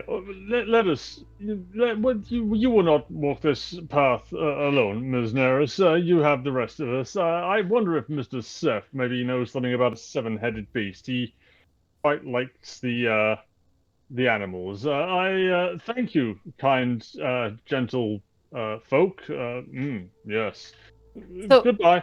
Pleasure is ours. Just- I have a question. Hmm. Are you letting so Malar can we go, do- or are you? Magic barrier. Do we know if the anti-magic barrier is still? It's You know down it's not here. here. It's down. only in the palace, as far as you know. Yeah, okay. So Neris is pretty steamed, and she just, as she gets up and her hand is on, if you allow it, and her hand is on the table, she'll leave a burn mark of her hand on the table as she Sure, gets yeah. up and leaves. All right. She's just like an that's angry and turns interesting. around and just goes, Well, and like, well, all right. basically, can I do a little intimidation check? Oh, you want to Can I? intimidate Hey, them? hit it. Yeah. I want to intimidate them a little bit All right. because she's steamed over all of this. Sure, make an intimidation check. Hey ho. Don't forget you've got your ring of conviction. I haven't If you done wanna one have in a while. If you want to have advantage, you can use your ring. Ugh. Yeah. Why not? Drama. Yes. Okay. Yes. Natural 20. Oh my god. So I've got +6 on intimidation. So 26. Wow. Yeah. So the two other folk who had not said anything and had their hoods up kind of recoil from the table as the burn mark takes hold. It kind of you actually burn away the first layer of the wood, so it almost your hand sinks into the table. It like melts into the table a bit, embossing that kind of your handprint into the table. The third one, also the one who's speaking to you, also kind of moves back and then looks back to you and has you can see now their slightly reptilian eyes are kind of wide but also very intrigued by you. Very intrigued by you. Kind of that calculating look that the king gave you back at when you weren't here, but the king gave Neris. Very calculating looks. Very, very interested in Neris. Yes. There you go. Drama. Drama! Okay. Drama. Neris sort of angrily saunters to the rest of the party, and basically relays the information. All right. But in like a really just goddamn 7 deaths. It's apparently a goddamn beast with 7 dragony heads, and I am over it. I'm just over all of this. I quit. I'm done. Can we just leave? I'm just. When she says 7 heads, can I do a history check to see if the stuff that I looked up before going on, like if I can remember anything about You can. what that was? Yes, you can.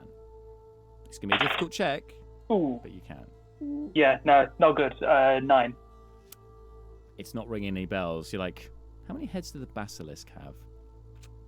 Oh, shit, Any chance one. Brucon Fuck. can have a history check in case one of his one of his childhood tutors happened to mention something that matches this You know what? Given description your or something? background, yes, you can also make a history check. Yeah.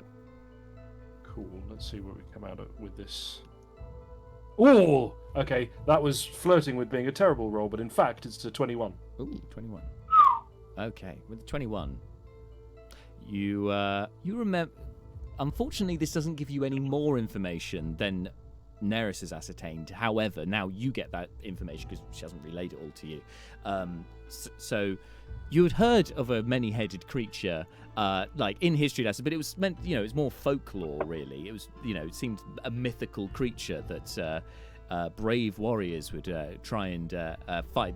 Brave Burikrin dwarves would attempt to fight one of Ushtag's many abominations.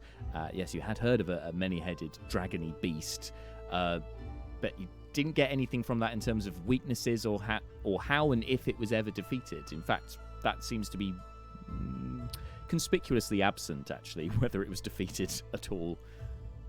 Right. Okay, well, Brucon, assuming Brucon hadn't already finished his drinks, he finishes his drinks in one fell swoop. How you would, with a 21, you would get a name to put to this beast, though. Okay, hit me. It's called a Hydra. Yeah. Yeah, we knew it was a Hydra. We just wanted to clarify. A many-headed Hydra. A many-headed Hydra. Oh, and seeing people sort of, after Neris has come over and given the data dump, seeing people sort of squint into middle distance, try and remember stuff. Malar will also chip in. Oh, there's also ghosts as well, apparently. Wait, Hydra ghosts?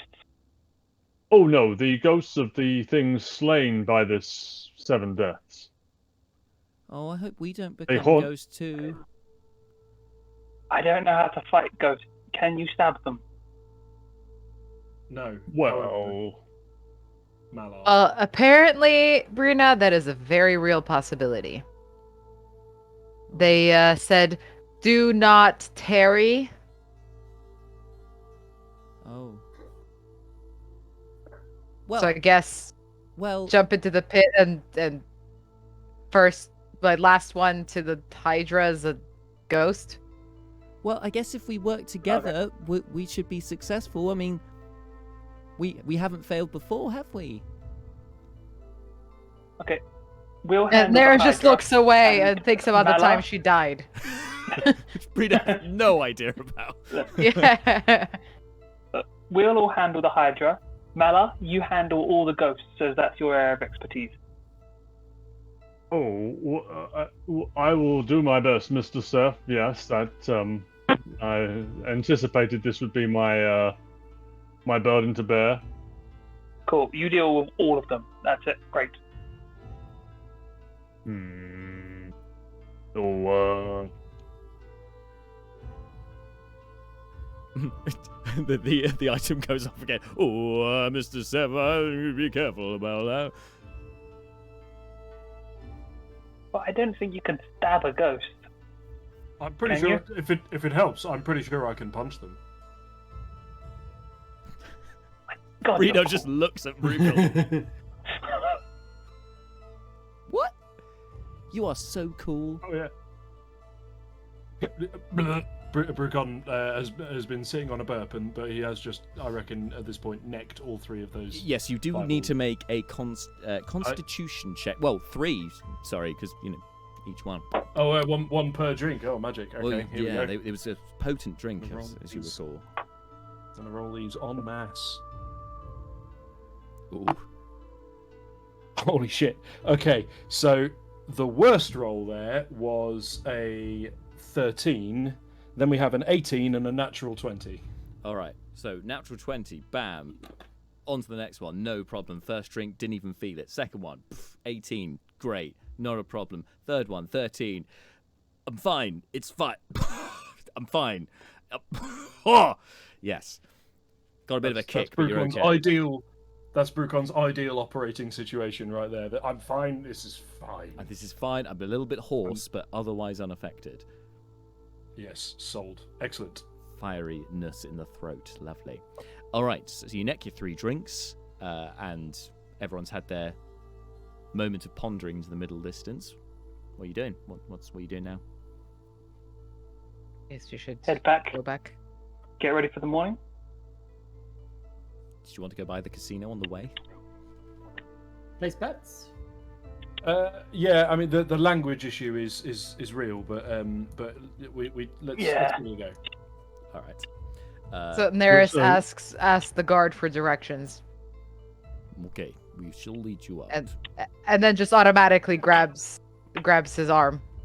He's like a little bit taken aback by this and goes, okay. At least we're not trying to get away. He should be happy. Oh, yes, of course. Yeah. So Neris grabs his arm, and then just like, come on. I just wanted Choo-choo to. train. I just want to make sure no one got the wrong idea. You know, it's train. Okay. I just love how we've gone from like burning tables, intimidating them, to come on guys, grabs arms and Burn the table like I and feel like we're leave. skipping out of there. Link's arms. Yep. So Neris, as you go to leave the inn, a hand grabs you on the shoulder, and you kind of turn to see who this And- is. But angrily, because she doesn't like touching. I don't like being Yeah, surprised. exactly. Like, just like, yeah. It is the third of those Dragonborn that were around the table. He looks you dead in the eyes. He's very close to you, and he says, "There are those like you. Those who have an interest in you. Those who may have an interest in what is to come. They have been spotted along the dock sector. Those with the red cloaks. So you know." Neris just kind of tries to keep her cool. She's just like, well, shit. Just like walks out. Let you go. All right. Almost kind of drags the guard out. Come on, let's instead go. of, like, We're done Yeah. here. All right. All right. So, guys, you will need to make athletics checks as you leave to make sure you keep linking arms. Natural 20 for Brina. 12. So, in order, 18. we've got Neris manages to hold on to the guard. Malar, Natural 20 again. natural 20, manages to hold on to Neris. It's absolute madness here. Brucon, you were next. 8. But with the natural 20 from Malar, again, you're kind of wrenched back into the fold. You keep trying to wander off. No. So we're doing the carrying routine again, but Brucon now is a bit pissed, so he's singing badly as they go. Yeah, So I'm having a as- lovely time. I was holding him with my right arm before, but it's a little bit tired, so I've changed to the left side to make sure they're both evenly tired. You probably need a stronger arm because he keeps on lurching as well, because, swaying drunkenly, also swaying in the breeze. Steph, what did you get on your athletics? 12. 12. Okay, yeah, you hang on to Brucon. Despite him flailing around, you managed to keep a hold of him. Brina got a natural 20, so she's very tightly clinging onto your hand this time. Leoberin,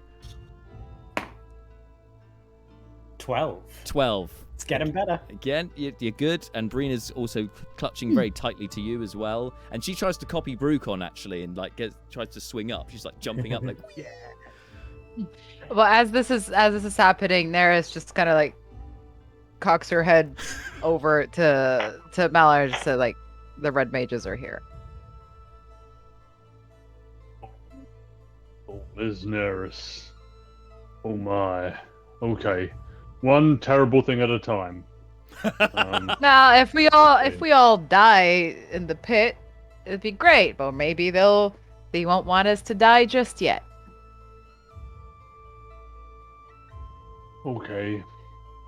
I'll mention this to and I look down at Brucon and I think, oh, never mind. Not for tonight. I know that Damon doesn't want me to die yet. Or at least I'm pretty sure he doesn't want me to die yet. So it could be useful. And also then we can kill them. Okay, Ms. Neris, we should perhaps have a stratagem in place if this comes to pass. Let us get back to the Citadel and we'll discuss this further. I like the gravity of this conversation while we're running the choo-choo train. Good times. Woo woo! We're all about to die. Woo woo! With a dangling dwarf. Right? Now you're Yeah, ready to singing, die. I've got a lovely bunch of coconuts. Look at them all standing in a row. Yes, excellent. So you are led out of the green sector. The blue sector is conveniently next door to the green sector. and you noted it before, so you can get to it on your way back. And like a shining beacon, Caladan's Casino, right there. Now this, unlike the green sector, not covered in haze, so you don't need to be linking arms at this point. Although Brucon, you might want to. I don't know. I'm not letting him go. He's going to wander off. Yeah, we'll flank Brucon. Okay. Well, In my head canon, Sensible. he's facing the wrong way as well. I don't know what you're talking about. Brina is seeing this and is still holding on to your other hand, Seth, assuming you're still doing the thing, and Leo as well. That's fine. Yeah, is this okay? Okay. All right. So heading towards the casino now. Again, unlike the green sector, when you get to the casino itself, you can see that it is full of activity. There are a lot of tables, card tables, that is. There's a few sort of groups playing what looks kind of like, well, dragon chess. Brucon, you'd be familiar with dragon chess. There's a few tables of that with people crowded around. It seems like there's some, top of their game people there. There's there is a roulette wheel as well. There's a lot of games here and some bright colours, and it's all well lit. There also seems to be a bit of debauchery going on around the place as well. There are various sort of Dragonborns lounging over each other and getting a bit too friendly. Seems to be a bit of a hive of activity. There is a notable amount of guards standing outside the casino. It would appear that they are glorified bouncers.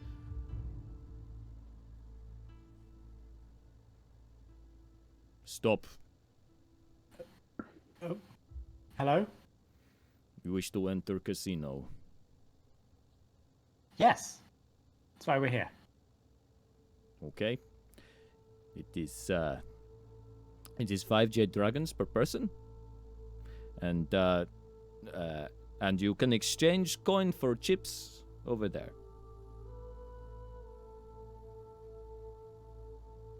We didn't do the exchange thing, did we? Nope. Okay. Do you accept other currency for out-of-towners? I mean, we're not here to. I hope you appreciate how painful this is to say, but we're not here to do kind of random gambling. We were looking to bet on ourselves in the trial. Oh, so you, of course, you are the ones, the spies from Burokrin, yes. Okay. Yes, that's us, Yes. but not the Damn spy it, we're part. not spies. Yes, we are the extremely prominent, flamboyant, not at all easy to mistake for somebody else spies from Burokrin. Then you must be very good spies, for a good spy would never say they are a spy. Well, everyone here thinks we're a spy, so we're obviously not great. But more to the Mallor. point, we're going to place a big bet. Oh, Mallor, how can I big- burn them? How big are we Can I talking burn, please? Can I burn, please? Can I just a little bit? here? What's that about burning? We want to burn all our money by betting. Ah, ha, ha, yes. Well, given the situation, and you are new here, presumably, this excuse me, and then in Draconic, you hear him sort of chattering away to one of his subordinates, like, "Hey, bring the big guy out! Bring the big guy out!" Scampers off. A couple of kobolds appear in front, kind of carrying various ornamental items, and before you know it, Caladan himself appears with his very big personality, very large self, very big flowing robes, and looks at all of you with a moment of recognition. I know all of you. You were at the hearing before.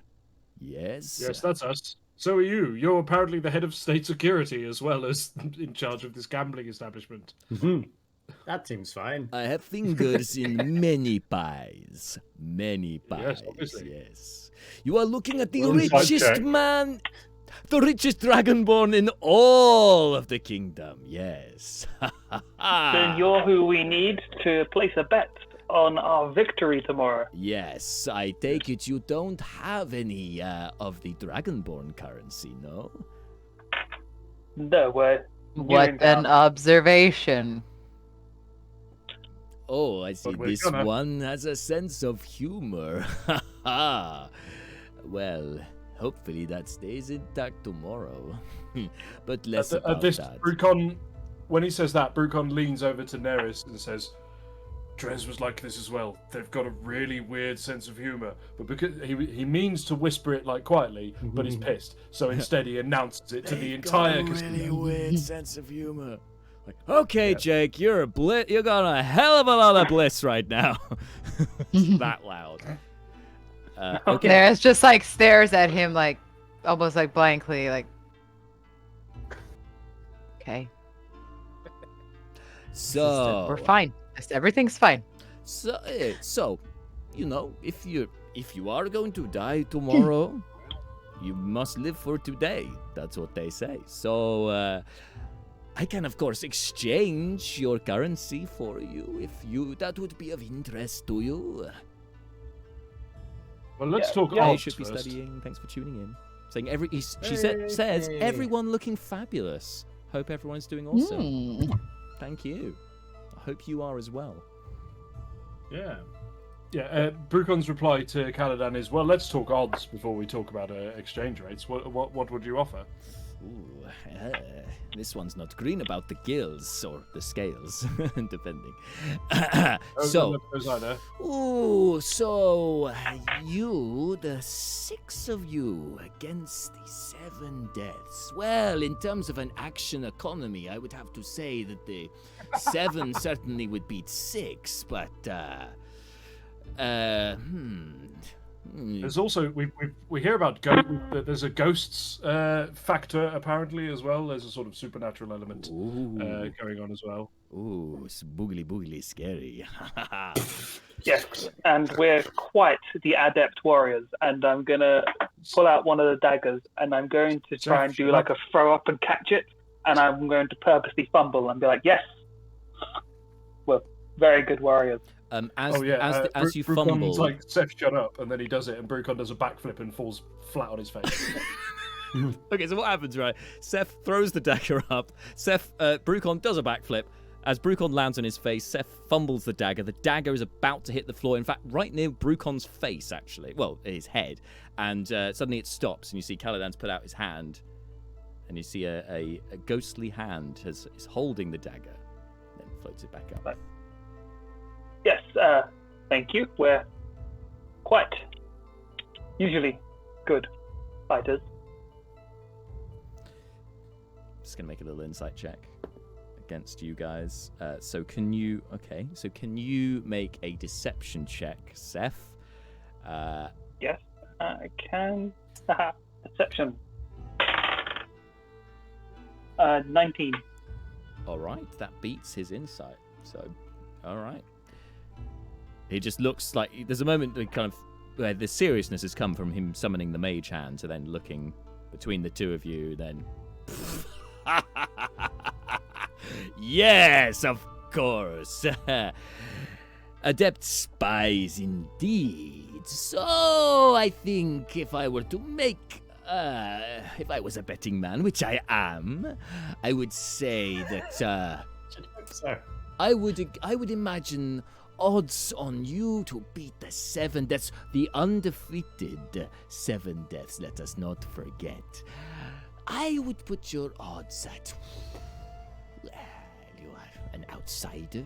You are outsiders. There are many of you, but. If we were to say 100 to 1 odds. What? It's literally never happened before, and you're giving us 100 to 1 odds. Okay. Yes. Cool. If it was- Yes, if it I'd like was- to take those If odds. it was just one of you, it would be 1,000 to 1. But as it is Oh, so you- 6 of you, 100 to 1. I will seems take those odds. And what is there a maximum amount of gold you will take? Well, Well, maybe we can sweeten the pot a little bit. What if we were to say It is 100 to 1 odds that you defeat the creature, or I could offer you, let's say, 200 to 1 odds that you defeat the creature, but only half of you survive. Sorry, wait. If we kill, Wait. That's the wrong way around. 200 to 1 odds that you defeat the creature and you all survive, or 100 to 1 odds that only half of you survive. Sold. Brucon spits in his hand and holds it out to the guy. yeah, I was going to say it's like 100 to 1, but if we all live and then kill the other ones, we get more money. Yeah, that was slightly backwards. Brucon goes, yes, absolutely. Yes, I will take the 100 to 1 odds. My arm's up here because how much gold are you offering? Have to be a rich How much man. have you got, Steph? 700? And I have 500, so 1,200 gold. I'll throw in 100 on that. So that makes it 30. 2,000 gold you guys are putting in between you. Right? I mean, do we trust this guy to pay out? If he doesn't, we're gonna fuck him up, right? True. I suppose if I die, I don't need the money. Can we get a receipt? But of course. I'll add. I don't like the way he says that. On the other hand, if we lose, I'm dead. So it's fine either way. I'll add 500 to the pot as well. So, Hold on. Brucon looks around. Are the guards that we came here with still with us? Yes. Our chaperones? Yes. Okay. Brucon turns to them and then to Neris and Malar and says, could we just get him to repeat everything he just said in Draconic, please, so that these fine chaps can act as witnesses? Sure, and Malar will ask him to do that. So, before we agree to terms, I need you to make clear to me which one you wanted to go ahead with. Is it the 100 to 1 that, that half of you will survive, or is it the 200 to 1 that all of you will survive? If we do the 100 to 1 and all of us survive, we still win. Yeah, you still win the 100 to 1 odds, yes. Cool. I'm doing 100 to 1. Sure, Yeah. I'm in for that. Yep. Yeah. So, 101 odds. to clarify, Means we get 100 to 1, we win an unspecified number of us alive at the end of the more than none of us alive at the end of the fight. and our money is times 100. And our money Yes. is it's 100 to 1 odds if half of you or above survive. Yeah, And then I mean, times 100. If less Yeah. than half of you survive, you'll get nothing. If all of you survive, you're still going for the 100 to 1. But the other alternative was 200 to 1, and everyone survives. But only if one of you dies, none of you get any money. okay, Yeah. well, If- definitely the 100 to 1 odds then. Yeah, it seems If more hedging than your half of bets us seems die, the good. I'm good- just going to good, re-roll a rich character. It's fine. a rich Dragonborn out of nowhere. Okay. Ghosts So, keeping people so alive. sorry, I just need to keep track of money here. So, Brucon, you're putting in 1,200. Did you say? No, 500. I was going to say. where And did you I'm get doing 1,200 from? 700. 500, 700 I from was Seth? adding Brucon and Oh, forgive me. You two together was 1,200. Right. So Seth 700, Brucon 500, Malar 100. Anyone else? Yes. You said my 500? 500 for Leo. Right. so that's 18. That's 1,800. total. Yes. Ooh, question. Yes. If the person who puts their money in, is it a group deal? Yes. So it's lump sum Okay. together. Yeah, so just checking that if I die, my friends still get the money. Yes. Yeah, we put. Yeah, this is. Yeah. Yeah, Oh no, the we've set pool. up. Oh no, are we setting up a tontine here? Oh no. Oh, God. Leobrin's What just have we done? playing the numbers and going, we're going underground. There's going to be a ceiling. I could die. I just want to make sure that my 500 doesn't go in the moment a fireball goes off. Yeah. Brucon is staring at Seth the entire time. He says, "I want to be absolutely clear. This is not a tontine." What's a okay, so I will make a note. It's everyone puts some money in, and the last person alive gets all of it.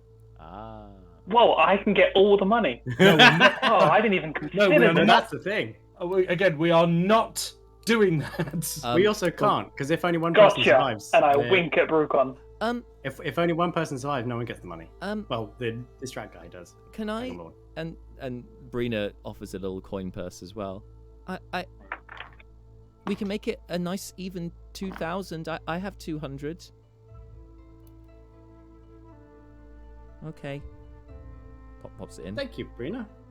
I mean, your life is also on the line. I'm hoping to live too. Yeah, it's always a hope. Kind of looks round to Neris, who's notably the only one who hasn't put any money in.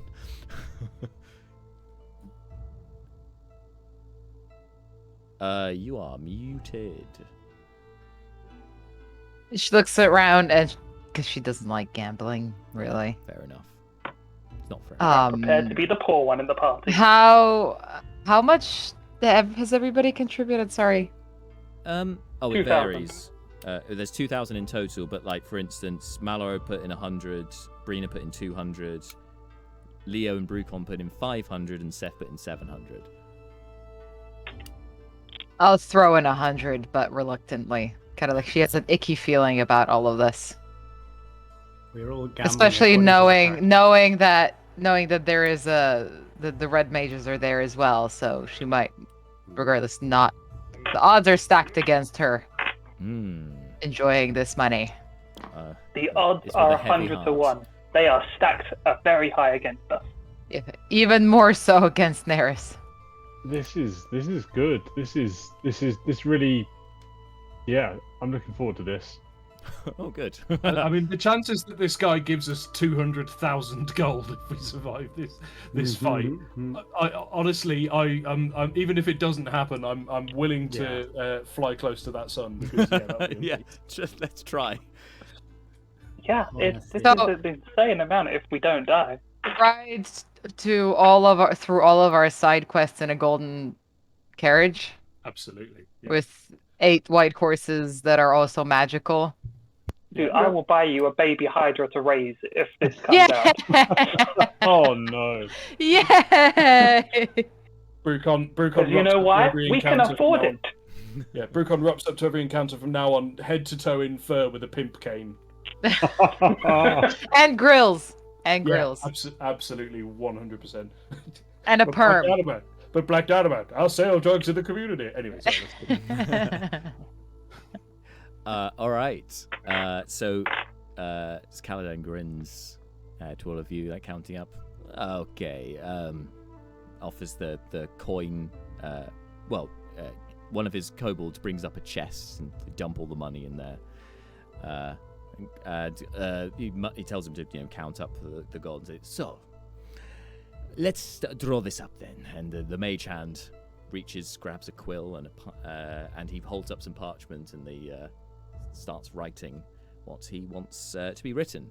So 100 to 1 odds that the creature is slain and over half of you survive. Did we say defeated? What? You never said anything about the creature being slain. Well, that's what I'm saying now. The creature has to be slain. You have to kill the creature. Yes? That's But changed. do we know? No. What? No one is willing to explain to us any of the rules about what the trial of the seven deaths is. Oh, so you can't just say, so you would rather be able to dispatch the creature in some other means that means it is still alive rather than dead? I mean, I'm just saying, if we win, but the creature isn't dead, but we're all fine, and there's no chance that the creature can kill us. Oh well. Let's just say we're victorious. A pile of rubble. Oh well. In which case we must. I must change the odds with that particular that particular eventuality, that is slightly different. So, the mage hand scribbles out what he was writing, starts again. Okay, so in which case, to defeat the creature and more than half of you survive, I think it's 30 to 1 odds. No, that's this creature's never been defeated. Sorry, you're saying that you think it's easier to defeat the creature without killing it than killing it? Perhaps so. We finally have some information. Yes, that is useful to know.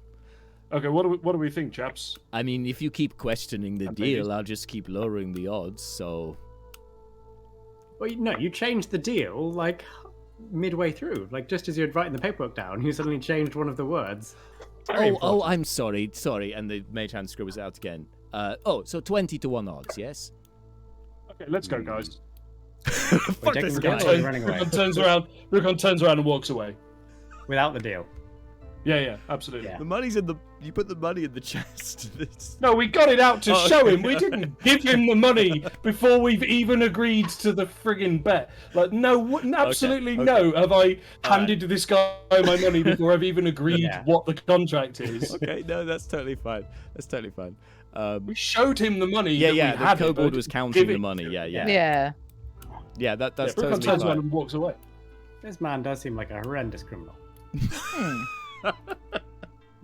Yeah, this has No, gone You're from being back to it's in totally the above casino. board. It's totally fine. I don't mind him being a criminal, but he's also a moron who doesn't know like free money when it's walking into his casino. So fuck it. Yeah.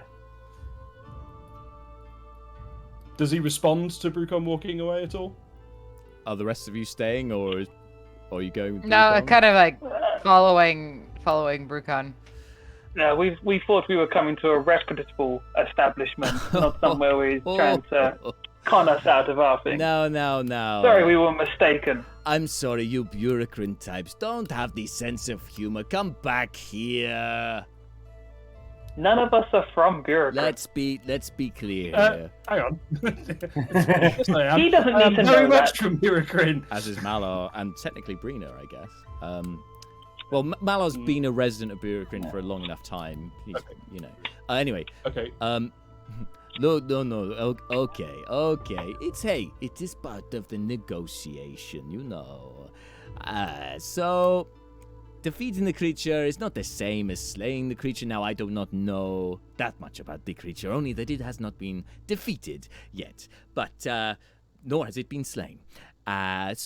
So, if you are making the distinction between defeated and slain, then that says to me that you believe that one is easier than the other. So, I would like to make it clear then that if you were to defeat the creature, and over half of you survive, I believe that is worth the odds of 50 to 1. Fine. No. But no. Brucon turns to Seth and goes, "No, this guy's an idiot. We shouldn't be gambling with this guy. He's a moron." Look, He I have thinks- no he problem with thinks taking a defeating- moron's money. He thinks subduing something. No, he thinks subduing something is easier than just straight up murdering it. He's clearly got no idea what he's talking about. We shouldn't be in any kind of financial transaction with someone this stupid. But this phrasing covers us. All we have to do is literally just walk in here tomorrow after we've won and the money, and we get our money. All right, Seth. And if not, he's then picked a fight with the people who have beaten an unkillable creature. This is true. Sure. All right. 50 to 1 then. And he nods to Seth. See, I 50. think it was reasonable. Yes. Though if you had gone with slaying the creature 100 to 1 and not anything, you could have gone. It doesn't matter. 50 to 1 odds then. I don't like this, and I don't like you. And if you keep pissing me off if I survive this, just know something bad's gonna happen. I don't know quite what it is, but it will happen. Oh, I think there's a pretty good chance it's going to involve a Hydra. I'm sure it will. Yes, but that's why I have a legion of. Oh, it will. That's why I have a legion of wyvern riders that I'd make a map. You can have your legion. Something bad will happen. Okay. Or something very good will happen if you win. Yes. But not for you. Well, no, I'd be out of a lot of money. Yeah, exactly. So. Yes. Yeah, I don't think threatening him works. I don't think threatening works. No. When technically, his bet is that we're going to die tomorrow. And saying if we live, bad shit's going down. You may well bankrupt me. Yes. Excellent. Let's go. Let's take our Brucon to bed. I'm just going to make sure drunk Brucon is going in the right direction. And let's Brucon go. at this point, Brucon has wandered off and is eyeing the roulette table contemplatively. No, we just spent all our money. Let's go. No, I was very careful not to spend all my money. But Brucon is willing to be led away from the roulette table if we're done. I make sure we get our receipt and we leave. Oh, and the guards witness. Yeah, the guards witness it. Well. It's written in. It is written in Draconic, however, the contract. But Neris speaks Draconic, and you've got the guards there, so you can ratify that. Yeah, the contract exactly says that defeat the creature, and over half of the 6 of you, and then they take your names, get you named, well, there's descriptions of you, but you could write your names if you wanted to. Over half of this group survive. Signed and witnessed. To the sum of 2,100 gold pieces, Burrican gold pieces.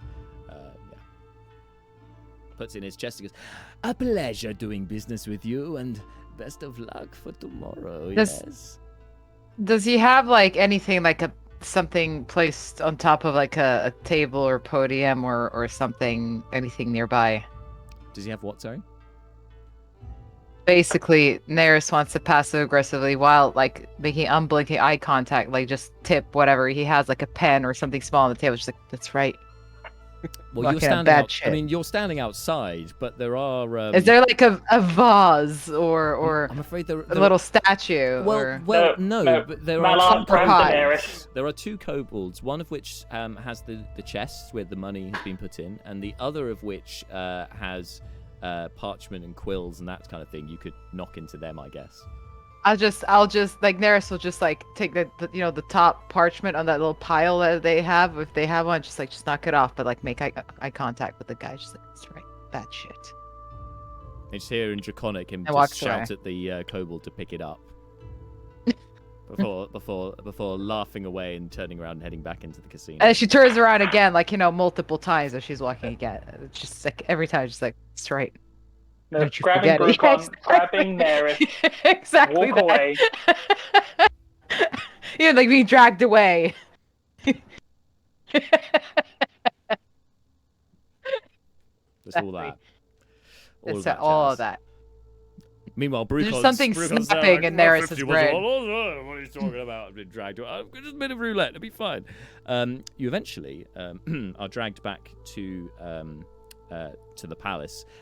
On the way, Brina kind of tugs Leo's arms and goes, did you say that the king was going to give us some things to help us? Yes. That's what he told me. Okay. Maybe they'll be there when we get back.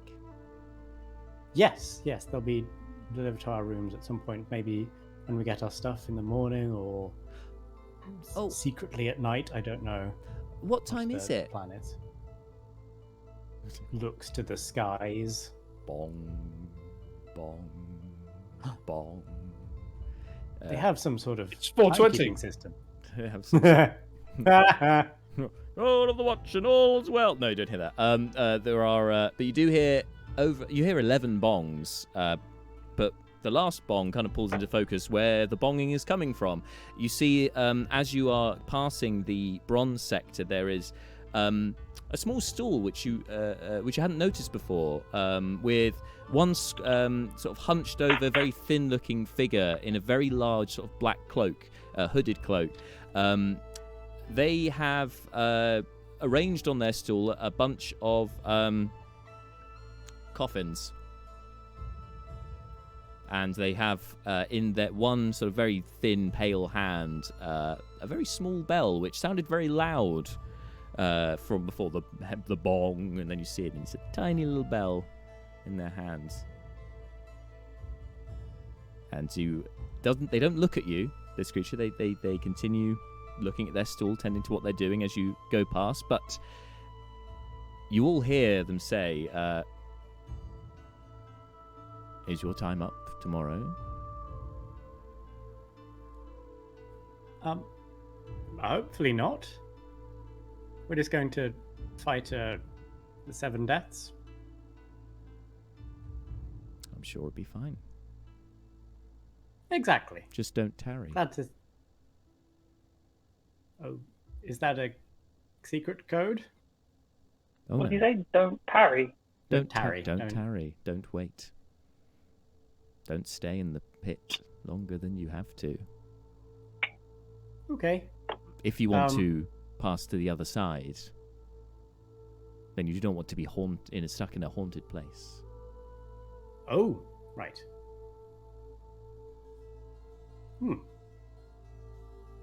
Thank you. Your bells are very impressive. You have no idea. Are we flirting? Mala.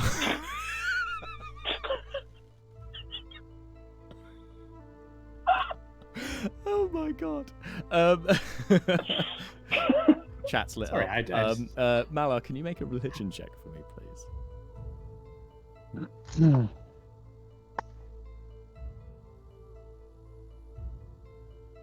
That's going to be 16. So Leo says, "Are we flirting?" And the creature just there's a smallest of laughs from it, but it's very, very breathy, just funny. Good luck to you all. And as you and then just continues doing what they're doing, just seems to ignore you. The guards are kind of looking around as well, kind of wondering why you guys have stopped.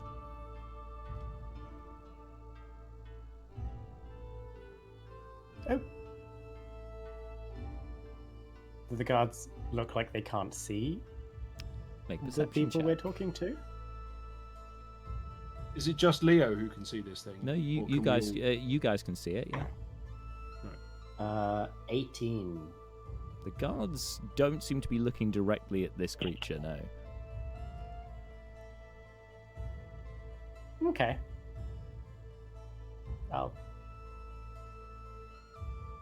Leo will ask the guards once we leave the presence of the Sure. bell ringers. Keep on. So then you're right next to the gate at this point, anyway. So you can head out the gate and towards the palace. Malar, as you leave, you're kind of thinking, why do I recognize what? There's something eerily familiar about this particular being, and then it suddenly hits you as you go as you step through the gate. You turn around, they're gone. But you remember, you're told they're dead. Declan's bell. There we go. Was that Declan? Is that my takeaway? Oh, It right, could no, have no. been. It's Well, certainly that's possible. You could have met a upsetting. god. The creepiest of all of the gate, but still. I say nothing to my cohorts. I do usher people up to the castle. Okay. You guys head to the palace and are escorted back to your quarters. You are asked for the map back when you get back to relinquish items back to the captain of the guard. Actually, it's his deputy at this time, but anyway, go back to your quarters, and as you get there are 3 items. There's an item on 3 of the beds, and under one of the items is a document.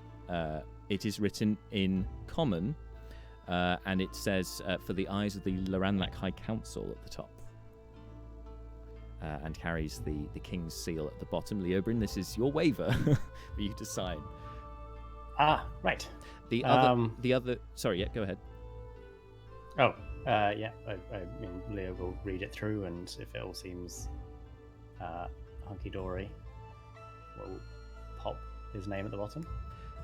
The other items that are left for you, there is a necklace, which is on top of the waiver. A small note by it, and it says that this will help you stave off death a while longer. Oh, targeted at Leo, I see. I mean, you can give it to whoever you like, but that's what the item is, and, you know. There is a cloak on one of the beds. It says with a note in quite scrawny handwriting saying this will protect you from what lies ahead. And the last item is Brina's tome. It's her spell book. But there seems to be a scroll that's been tucked into it, and she kind of opens it up and scans it. And there's a note with that as well, which she reads out to you. It says that when there's only one death remaining, to use this scroll. I don't know what the scroll is yet, though. I can't read it yet. I need to, spend some time with it.